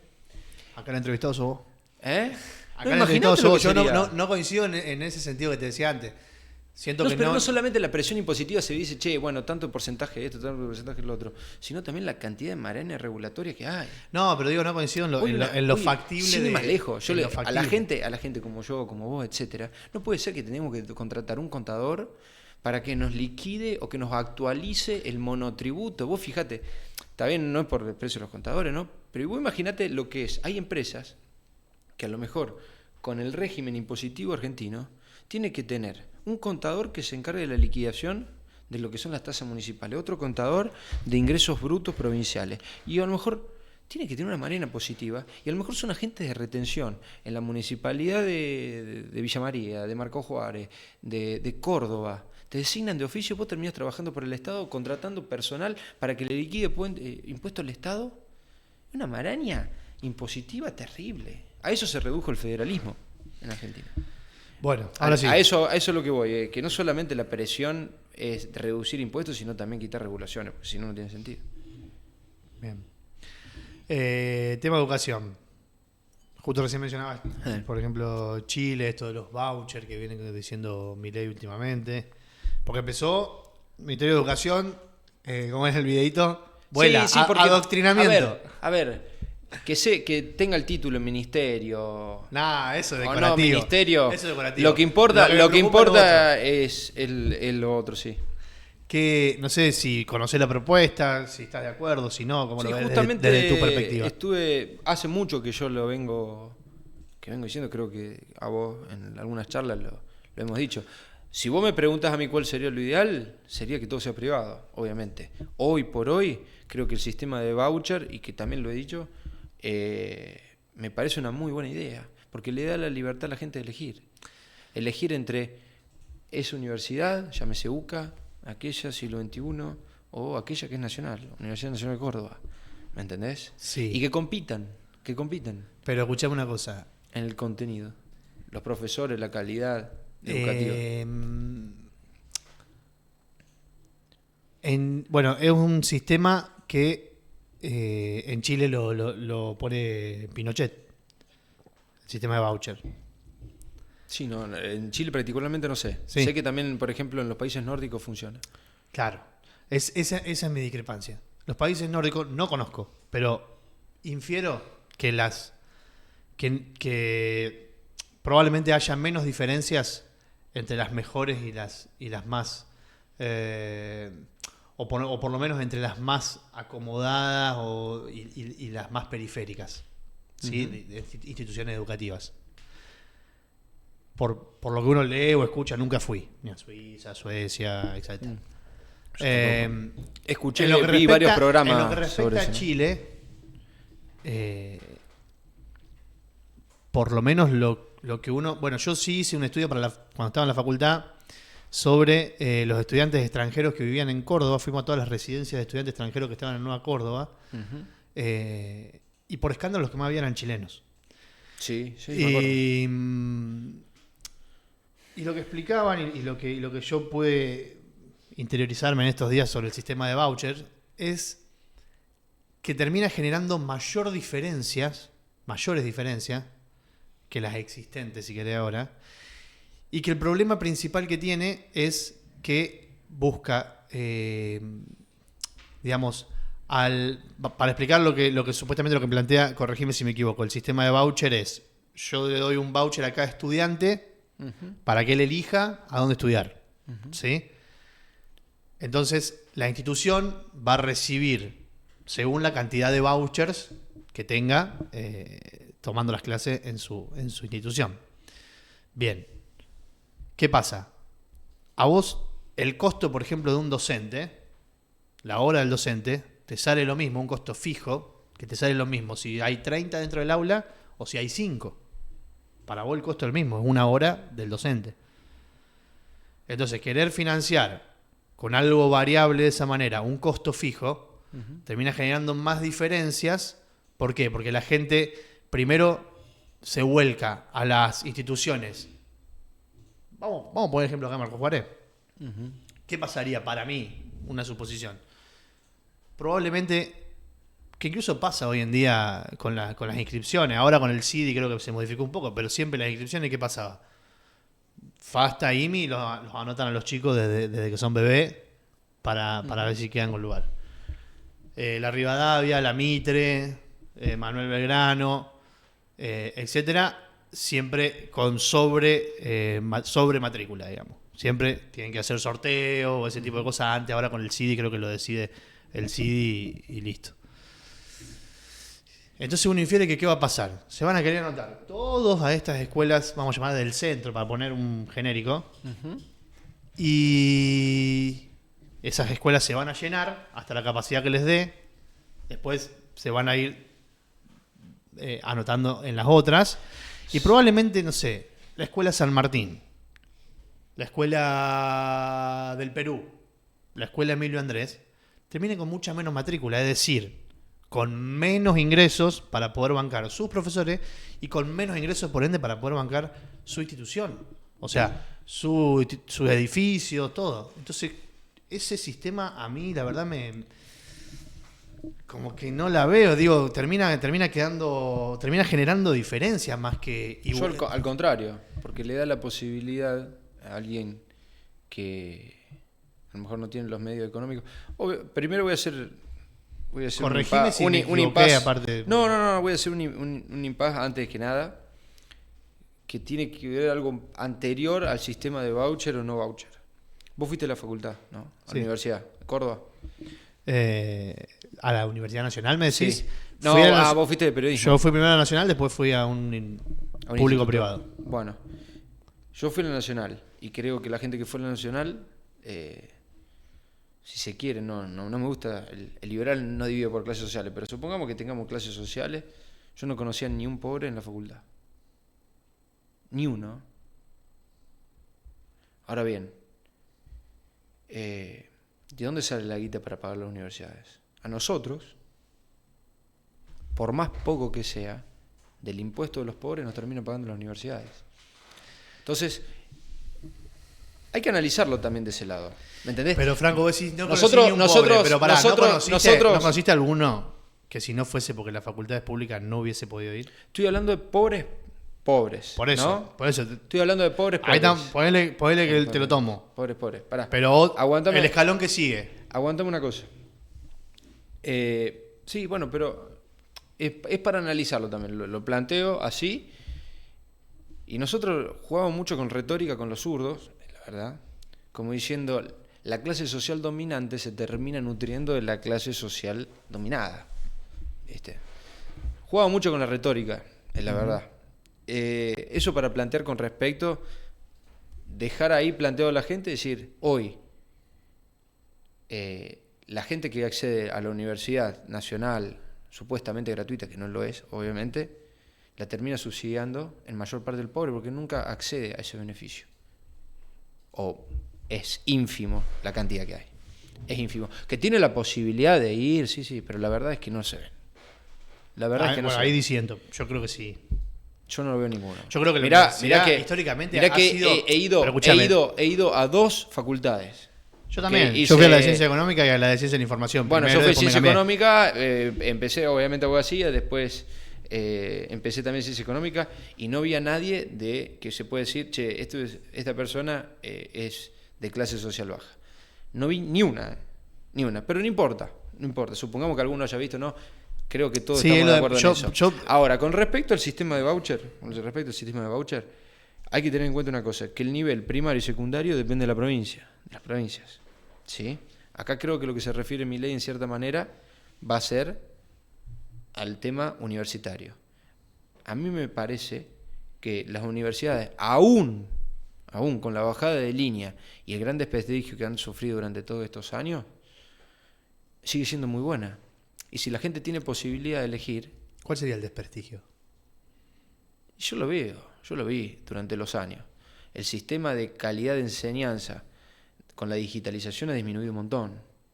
Yo, por ejemplo, empecé el primer año de la carrera mía de abogacía, porque cuando fui a Córdoba para ver las universidades, mi mamá me llevó directamente al siglo XXI y...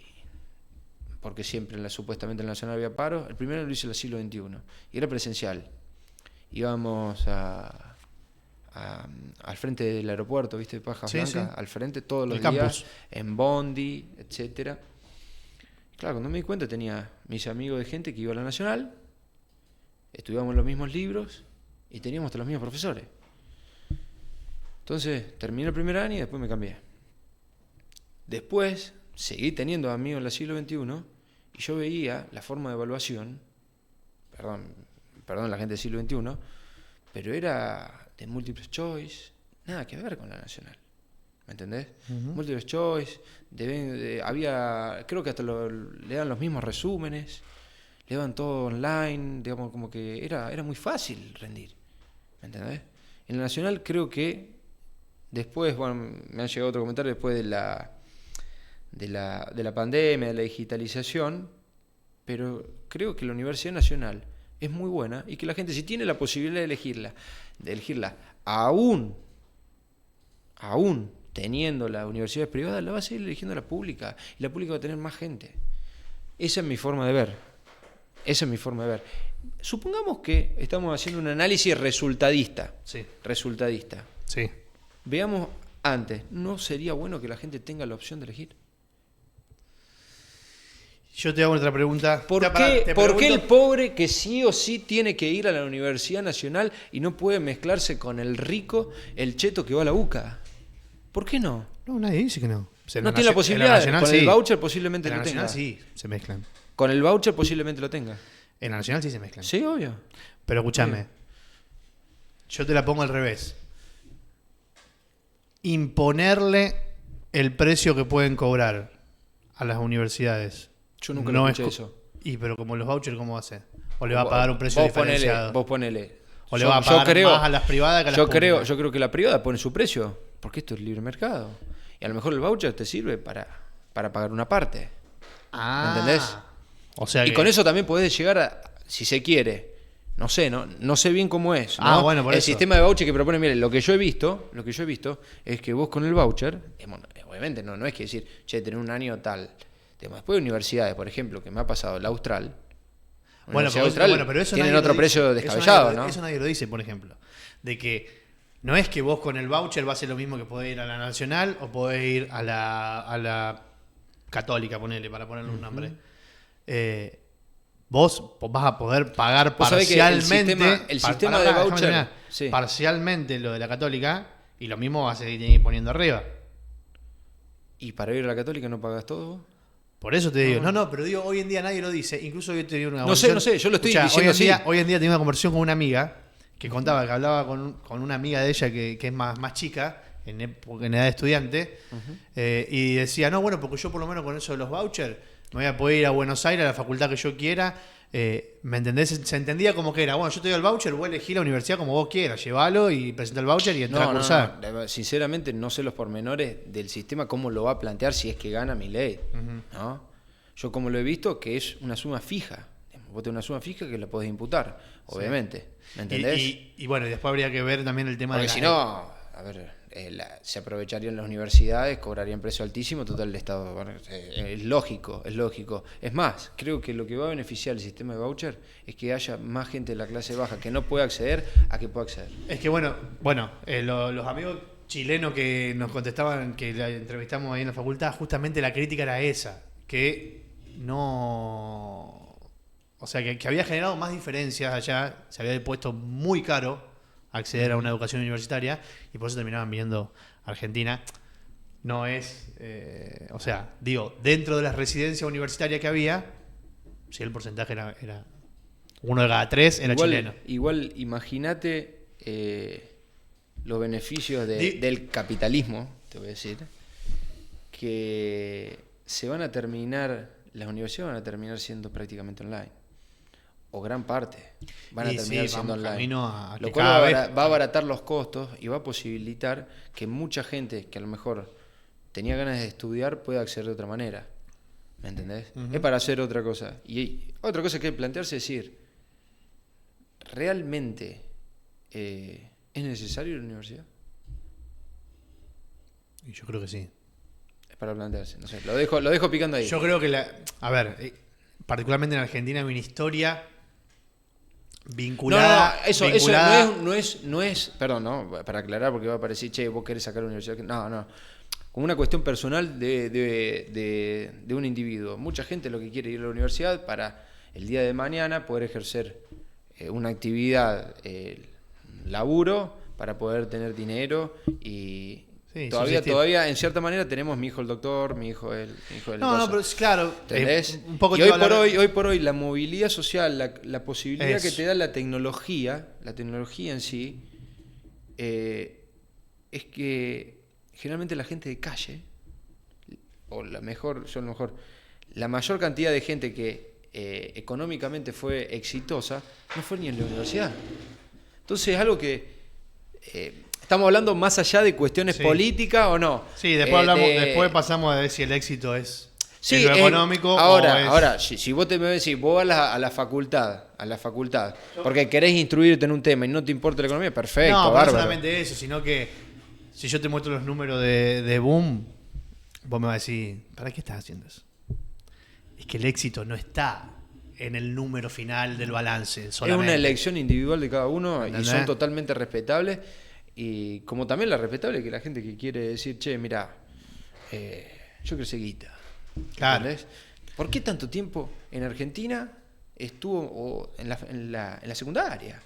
Ay, no. La gente que le preocupa más lo monetario por otra cosa. No, está perfecto. Ese plata. Bueno, por eso. Pero en ese sentido sí. Ahora, yo te iba a mencionar eso, la movilidad social ascendente. Hay una historia ligada acá de las famosas primeras generaciones que pudieron ir a la universidad, que pudieron hacer un título, que yo coincido con vos. Hoy en día, de hecho lo hemos hablado en el programa diario que tenemos, un día que vinieron unas chicas que hacían la Cora Barrios y la Juli, ¿Golpi era? Juli, que hacen, como es lo vocacional, para ver a qué dedicarte. ¿Es vocacional?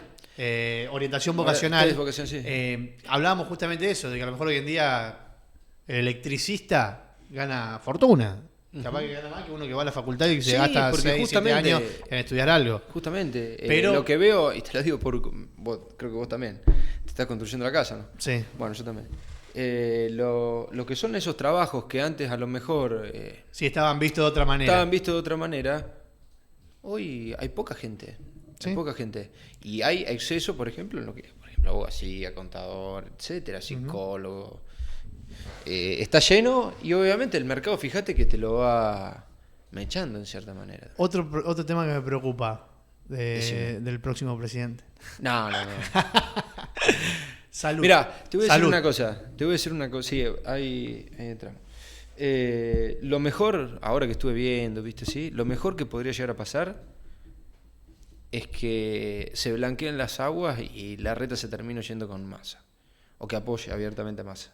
O que no apoya a Bullrich, es lo mismo. Vos siempre lo tuviste ahí al pelado. Siempre lo tuviste ahí al pelado. Sí, porque se diferencian más aún las diferencias ideológicas. Y ahí realmente se barra un poco lo que es el polvillo y queda en descubierto cómo son las cosas. Puede ser, es una posibilidad. Escúchame, tema salud. Sí.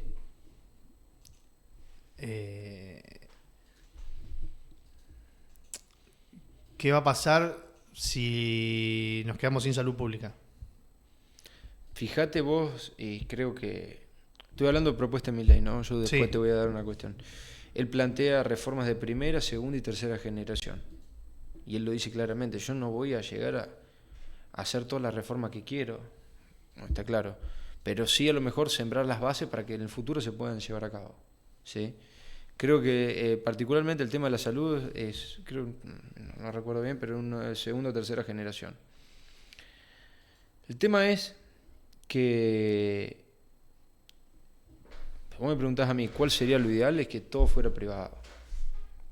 Que solamente el Estado se quiere con las cosas esenciales. ¿Sí? Vos me preguntás a mí, ¿cuál sería lo óptimo? Hoy por hoy, ¿cómo está? Yo entiendo que es el ideal, sistema... que es ideal, vos lo crees pensando en una sociedad en la cual todos tengan las posibilidades de hacerse de sus bienes para poder acceder a... Acá hay algo que deja bien en claro. Que el Estado, llámese gobierno, es un sistema despilfarrador de dinero que se lo come al sistema privado. Y el sistema privado es el único que genera empleo. Y el único que produce.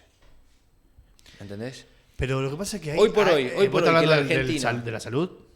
¿O en general? No, en general. Ah. En base a eso, el Estado le crea necesidades a la gente de imposibilidad de acceder a un sistema de seguro, de salud, imposibilidad de ir a una universidad. Entonces dice, bueno, muchachos, acá viene el Estado benefactor y acá les traigo lo que ustedes no pueden culpa de. Yo lo veo al revés. Uh-huh. Ahora vos me preguntás, ¿Milei va a sacar el sistema de salud? Le dijo muy claro que a corto plazo no. Está bien, pero hay grises, para mí, que por ahí vos decís, son de salud o no son de salud. A lo mejor no son estrictamente Ministerio de Salud, pero por ejemplo, y te lo digo por casos cercanos, el tema del PAMI o de los remedios gratuitos, por ejemplo, con el nivel de jubilaciones que tenemos hoy en día, y ahí si querés por eso se mezcla con el tema de la privatización de jubilación, es como un gris que por ahí no está dentro del Ministerio de Salud en sí, pero es directamente involucra la salud de quienes más necesitan atención a la salud, que son los mayores. Ya con el solo hecho de que la medida, por ejemplo, esta de los remedios gratuitos se saque, hoy en día le genera un gasto. No, es que no lo va a sacar, a los lo dijo muy jubilados. claro. Digamos, hay algo que justamente en uno de los libros que te mencioné al principio habla que se llama la ética de la emergencia. ¿Me entendés? A ver, la gente o pretenden catalogar a Milei como un tipo que va a sacar los planes sociales y dijo no lo iba a sacar. Él se encargó de vender esa imagen. No, pero lo dijo claramente. Ahora dice que no. Los planes sociales no los podemos sacar. Pero ahora dice que no, Franco. Él vino diciendo que iba a quemar el Banco Central, que iba a organizar el 11 de diciembre. Pero pará. ¿Qué dijo de los planes sociales? Vamos a los planes sociales. Vamos a la educación pública y después también vamos al tema de la... Él nunca dijo que iba a decir, che, el 11 de diciembre nadie más va a tener salud. No. Son reformas de segunda o tercera generación. Segunda o tercera generación se refiere a muchos años. Y él lo dijo claramente. Hoy que se pretende decir, che, muchachos, generar pánico, decir, gente, miren, no van a tener más salud pública si tienen un accidente en la calle, como lo he escuchado de tantas barbaridades, los hospitales no lo van a atender. No pasa, no va a pasar. Y él lo dijo muy claro. El tema para mí no es el tema de que si tenemos un accidente en la calle, sino el tema de que el hospital esté activo. Obvio que sí, y lo dijo muy claramente. El gasto público lo tenés que empezar a recortar de otra manera, de donde más curros hay. Y uno de los que dijo fue la obra pública. Obra pública. Sí. Él lo dijo claramente. ¿Qué va a pasar con la obra pública? Fíjate, él siempre dice lo mismo de establecer un sistema a la chilena. ¿Me entendés? Donde, por ejemplo, vos tenés que construir una ruta, una autopista, supongamos, ¿no? Acá la paga el Estado Nacional y después la concesión y la mantención durante años la termina pagando 2 veces. ¿Me entendés? Que venga, que compitan y que digan, bueno, está. Y que use la autopista que la tengan que pagar. Uno cuando va, por ejemplo, me ha pasado a otros países de afuera, son caros los peajes. Claro, pero vos mencionaste, por ejemplo, antes mencionaste a Guillermo Moreno, y yo escuchaba a Guillermo Moreno decir, y en el tema de la obra pública en particular, que sí, cuando es una obra de 30 millones de dólares, 50 millones de dólares, vienen oferentes. El problema es cuando es una obra de 1.500 millones de dólares, que te piden, o sea, que no vienen porque el que viene te pide ciertas garantías, ciertas condiciones que digamos, según lo que decía Guillermo Moreno, estoy citando a Guillermo Moreno, él decía que en ningún lado ese tipo de inversiones, de esas mega inversiones, la hace solamente el sector privado. Siempre es en conjunto con el sector público. O sea, los dos. Sí, ahí está el problema, ¿no? Guillermo Moreno también. Bueno, yo lo traje porque vos lo citaste antes. No, lo traje porque vos lo citaste antes y digo... Lo cité antes porque lo vi en un debate respecto a la forma de Milei, ¿no? Pero, es más, creo que Milei reconoció, mirá, por lo menos no estoy de acuerdo, tiene otra orientación económica, pero por lo menos tiene argumentos. Yo creo que, y todo el mundo lo sabe, que la obra pública es el mayor centro de corrupción de todos lados. Guillermo Moreno fue secretario de Comercio a la par de Vido.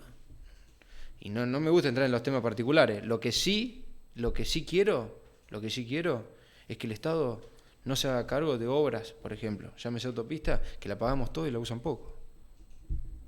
Vos tenés una autopista, está en buenas condiciones, la pagás. Pero vos crees que lo que pasa es que, bueno, es una forma de verlo, porque vos decís que la usan poco. Y vamos a ver, yo te pregunto, el hecho de que hayan mejorado el transporte de grano, por ejemplo, el transporte de mercadería con la autopista, no significa que el día de mañana no esté. significa otra forma de realizarlo, de llevarlo a cabo. Bueno, está bien, por eso, pero el hecho de decir lo usan poco, y bueno, pero es que con los socialistas piensan que hasta la cultura depende del Estado, de la producción del Estado, que la obra pública sí o sí tiene que ser pagada por el Estado. No, yo no digo que sí o sí, te cité lo que dijo Guillermo Moreno, que no te voy a negar, me pareció con cierta lógica. Cuando las inversiones no son tan grandes, que es una obra que se hace medianamente en el mediano plazo, son inversiones que puede aparecer el sector público, pero cuando son esas inversiones, qué sé yo, una central nuclear, no sé, algo de ese nivel de miles de millones de dólares, ahí sí entiendo que para una empresa puede ser difícil. Lo dice Guillermo Moreno, ¿no? Sí, yo lo que sí voy es que a mí el sistema de que compitan o que el Estado no pague la obra pública como lo está pagando, y prácticamente a veces te la paga el Estado y después te la concesiona, me parece sí que eso es un robo implícito a mí. A mí. Me parece que hay forma de mejorarlo y una de las que propone Milei me gusta. Bueno, Franquito, para ir cerrando, bastante aburrido, ¿no? Todo por no sé, después dirá la gente, Franco. A mí me gusta. Siempre hay que respetar el mercado. Nosotros por lo menos sé que cumplimos. Yo de mi parte me voy a encargar que algunos amigos por lo menos entren a ver. Por lo menos cumplimos lo que dijimos. Iba a ser una charla del Ford Fiesta negro viniendo de Córdoba. Sí, posta, por un momento, no sé si fue el efecto del vino o qué, pero me sentí totalmente aislado. Acá los chicos realmente estaban ahí y no le presté ni atención. Es un elogio, la verdad. Es lo que tratamos de generar. Sí. No, y hay otra cosa también. Me concentré a lo mejor mucho en el debate, y creo que también la concentración en el debate es mérito tuyo, ¿me entendés? Porque las preguntas que haces no son de cuestiones banales o estúpidas, vamos a decir la verdad. Viste que hay muchas veces que te plantean cuestiones, digamos, sonsa, o que no tiene sentido, o como para hablar de hecho cuestiones de corrupción, o que Milei duerme con los perros. Hablemos de otras cosas, ¿me entendés? A lo mejor es un pobre tipo solitario que duerme con los perros. No te voy a negar que lo de Conan me preocupa también. No. Que hable, yo no le presto atención. Que hable con el perro. Yo no le presto atención. Muchas veces, y hay muchas veces que me he comido decir, ay no, el tuyo es un pensamiento muy utópico. ¿Viste? Yo digo, mirá, para mí es utópico es haber tenido un vicepresidente que era socio de la empresa que imprimía los billetes argentinos. Utópico es haber visto la muerte de un fiscal que estaba investigando y a punto de acusar por un hecho de terrorismo, el mayor hecho de terrorismo de la Argentina. Utópico es tener el 120% o más seguramente de inflación y que haya 25% de la gente que lo vote. Utópico es, por ejemplo, tener un vicepresidente, un candidato a vicepresidente de la oposición que te diga sigan emitiendo todavía no hay inflación, cuando vos lo ves reflejado en la realidad y la gente lo sigue votando. Sí, a ver. Después vamos al famoso el soberano no se equivoca, que es el pueblo y es así. ¿Cómo? Por eso, digamos, utópico me parece lo que estamos viviendo. Que con el 40% de pobres, también son clichés también que lo van repitiendo, pero que es la verdad. 1 de cada 3 chicos es indigente en la Argentina. Con el país que tenemos y todavía nos estemos preguntando, o tengamos un ministro de Economía, candidato a vicepresidente, que necesitamos supuestamente, para él necesitamos dólares y corta las exportaciones. Lo que pasa, Franco, digamos, que creo que son cosas de sentido común. Es que ninguna propuesta viene a ser la solución salvadora, mágica, por lo menos en la perspectiva general de la gente. Por eso está dividido en 3. Casi. Con unos puntos más encima de Milei, digamos, en lo que fueron las PASO. Uh-huh. Evidentemente la gente no percibe una salvación en ninguno de los 3. Por más de que vos creas que sea una, yo creo que sea otra, él crea que sea otra. Cada uno cree que, tal vez no la salvación, pero sí lo mejor posible, lo mejor dentro de lo posible, es una cosa a la otra. Mirá, yo particularmente, no me da vergüenza decirlo, votos a alguien en particular, di 2 en mi vida. Bueno, uno fue a Milei y otro fue en el 2019 a Espert, ¿sí? Que después, obviamente, circunstancias políticas, se fue para otro bando. A Macri nunca lo voté. La única vez lo voté fue en el balotaje con Scioli. Pero ni en una primaria, ni en una cosa. Me ligué diciendo, vos, qué tanto, esto, lo otro, cómo va a votar, así, que para sacar el kirchnerismo, esto, lo otro. Y yo la verdad le decía, mirá, muchacho, no tiene ninguna propuesta. No tiene ninguna propuesta. Y está rodeado de socialistas. Me ligué un montón de puteadas, la verdad, ¿no? Un montón de cuestionamientos, lo que fuese. Lo voté en el balotaje con Scioli porque creía que el kirchnerismo había que darle un corte, ¿no? Uh-huh. Y hay algo también que es para reflexionar, que me decían el otro día, no, dice, el principal perdedor, escuchaba, fue Larreta. Sí, en las elecciones. Pero creo que los principales perdedores fueron los medios de comunicación. Coincido. Sí, coincido. Creo que también le va a costar muchísimo a los medios de comunicación volver a penetrar en la opinión pública como lo penetraron a lo mejor a la hora de la sanción de la ley de medios en el 2010. Creo que fue en el 2010, ¿no? Más o menos. ¿Sí? No recuerdo bien con exactitud. Le va a costar muchísimo, muchísimo. Porque se vio y quedó muy expuesto cómo supuestamente un periodismo partidario trataba de manera distinta a los cosas. Y no solamente que trataba de manera distinta, sino que trataba, hasta yo mismo, tío, la verdad, me convencía de decir, che, bajó Milei, está bajando, no llega al 15, esto, lo otro. Y yo digo, si saca más del 20, una locura. Porque hasta yo mismo me convencía. Y ahí se dio cuenta que el supuestamente cuarto poder no es más el cuarto poder. No es más el cuarto poder.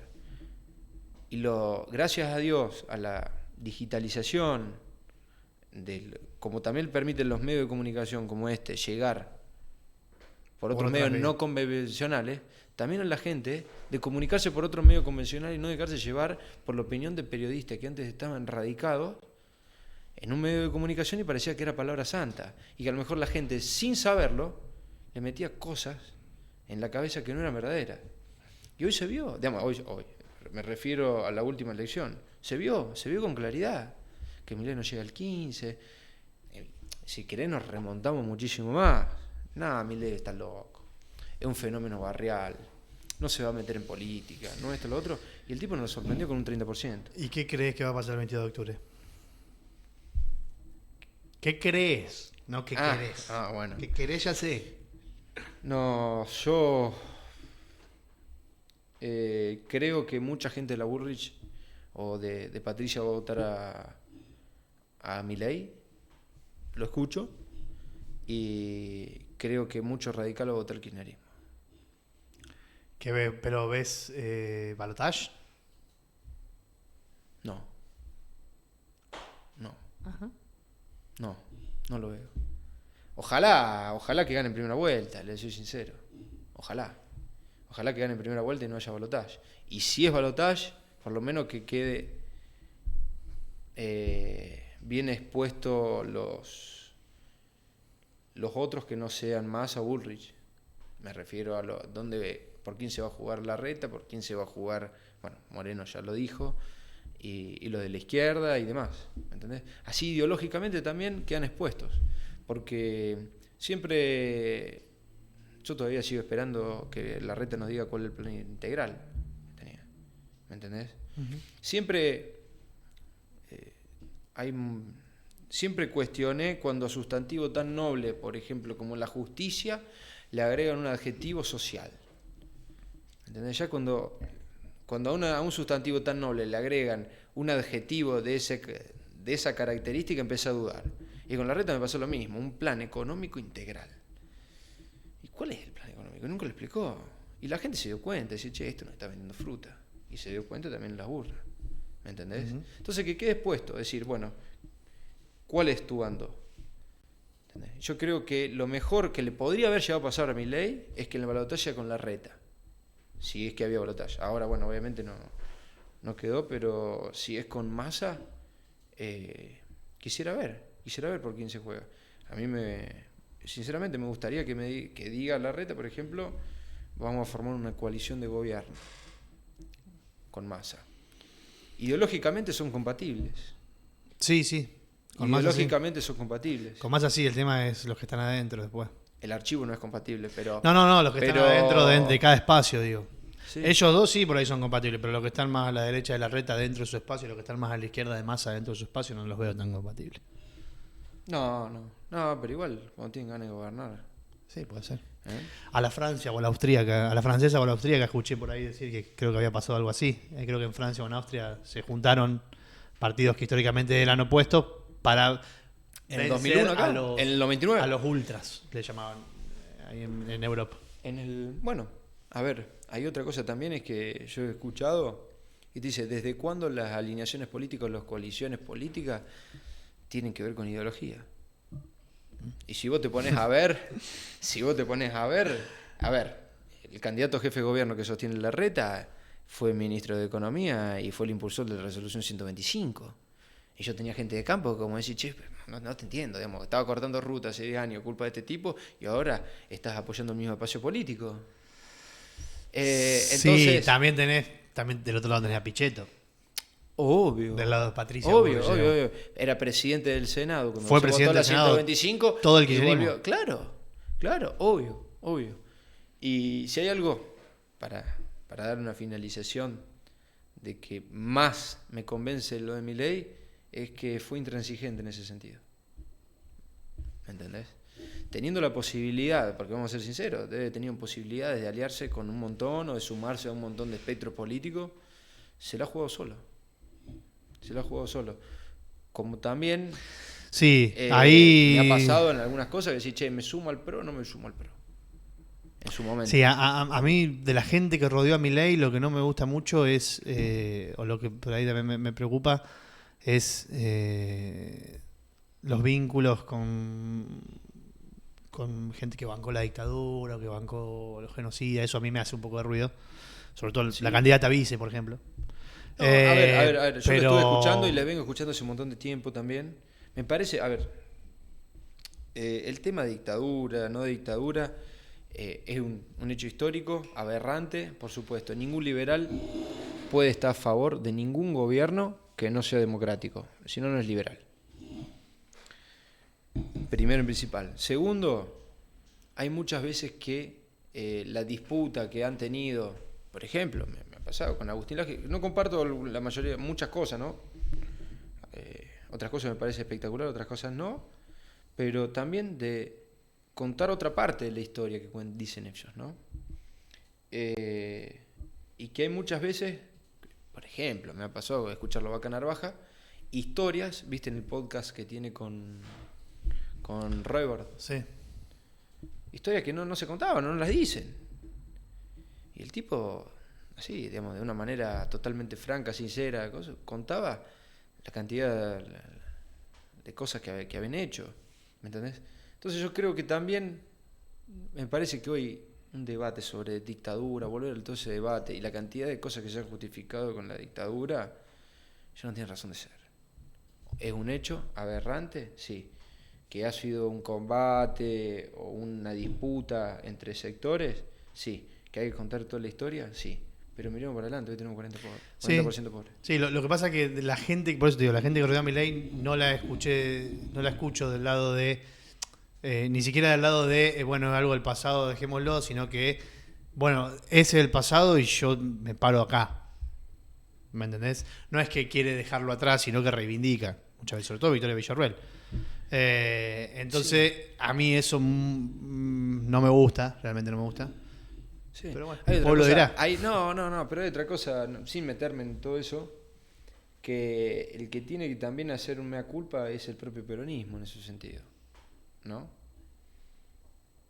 Si vamos a hablar de la dictadura militar, que fue el que generó todo esto, Y que también, gracias a Perón... No, ahí diciendo, Franco. Bueno, no importa. El huevo de la serpiente. Lo voy a citar, mirá, lo voy a citar a la nata. El huevo de la serpiente es justamente haber proscripto al peronismo. Ahí es donde se empieza todo, la parte clandestina, y después se empiezan a armar. Porque los tipos eran, bueno, vos como un liberal lo debes comprender. Los tipos eran peronistas, querían ser peronistas. ¿Me entendés? Y ahora no lo podían nombrar, no lo podían escuchar, no lo podían militar. Sí, lo peor que han hecho no fue podían hacer nada. Entonces, eso llevó a que esos grupos después terminen armándose. Y después empezó la época de los atentados y todo eso, que digamos, no lo defiendo, pero digo, el huevo de la serpiente, citando a la nata, repito, en su libro Argentinos, es la proscripción. Mira, para no entrar en un debate porque nos vamos a ir a otro coso. Vos fijate, una de las personas a mí que me mete las ideas del liberalismo era justamente un judío. Y estaba en una librería en Córdoba y él pidió Mi lucha a Hitler. No, dice, no lo podemos vender. Pero lo tienen, sí, pero no lo podemos vender. No, yo lo quiero. ¿Cómo lo vas a vender? Lo mismo pasa con eso. Para sintetizar cuál es el pensamiento libertario. Después, otra cuestión es análisis históricos, de cuestiones históricas, todo, sí, bárbaro. Pero me parece que hoy en día nos tenemos que preocupar por la situación del país actual. Sí, que hay chicos que no tienen para comer. Eso es lo peor de todo. Y entonces tu pronóstico es primera vuelta. Para mí es primera vuelta. Tenés dos formas de ganar en primera vuelta. O sacás 40, más de 40 y con una diferencia del 10. Entre el 40 y 45 con diferencia del 10. Si sacás más de 45 ya ganás, excepto... ¿Te animás a decir cuál? ¿Quién? ¿Por cuál de las dos formas ganarían en primera vuelta? 43%, mire. 43, hay que ver y el que le sigue menos de 33. Si llega al 33. ¿Me entendés? Está bien. Franco, ¿te gustó el vino? No, me encantó. Es más, no sé si vos te acordás, una vez yo te dije, creo que antes de la campaña que hacían acá municipal, creo que te dije, ¿por qué no armás un programa donde le pregunté sobre las cuestiones más ideológicas de la gente? Sí. Porque está bueno, porque hay mucha gente que se dice, bueno, acá son intendentes, cuestión ideológica no importa, el tema es cómo gestionan y demás. No, la cuestión ideológica está buena, porque dentro, obviamente que es más acostado el espectro y la llegada, pero también cuestiones ideológicas como el libertarismo se pueden expresar en un ámbito municipal. ¿Me entendés? Sí, lo vamos a traer, es la idea.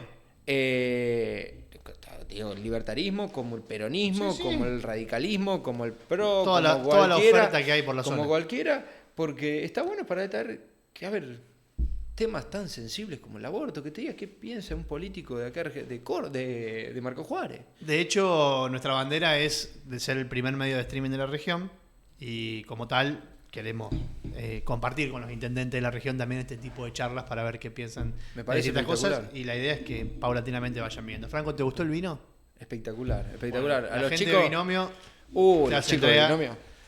los chicos de Binomio que la tarjeta me delata todos los meses. De un gauchesco plata, gran reserva. A ver, lo voy a abrir, para que lo disfrute. Lo voy a abrir ahora. No lo va a destapar, que nos quedamos hasta las 2 de la mañana. Me gustaría que... Yo soy un... otro igual que ahora. Exacto. Un Malbec. No, realmente espectacular. Muy rico, ¿no? Muy rico el vino, muy vino. Bueno, Franco, muchas gracias por haber venido. Espero continuar teniendo los chicos que nos estuvieron bancando durante todo este tiempo, estaría bueno que nos juntamos y a ver qué piensan ellos. También. Sí. A lo mejor tenían otras preguntas que vos no me pudiste hacer o otra cosa que tenían para plantear y decir, che, sos un desquiciado social. Pero que... Y eso que no te vieron jugando al pádel. No hablemos del pádel, Pelote, por favor. Y ahí sí te desquiciás. Por favor, para juntarnos a comer un asado con los chicos. Dale. Esto lo vamos a guardar para comer un asado con los chicos. Dale. Gracias y la rompiste toda, hermano. No, muchísimas gracias a vos. Esperemos que la gente no se haya aburrido. Gracias. Chao.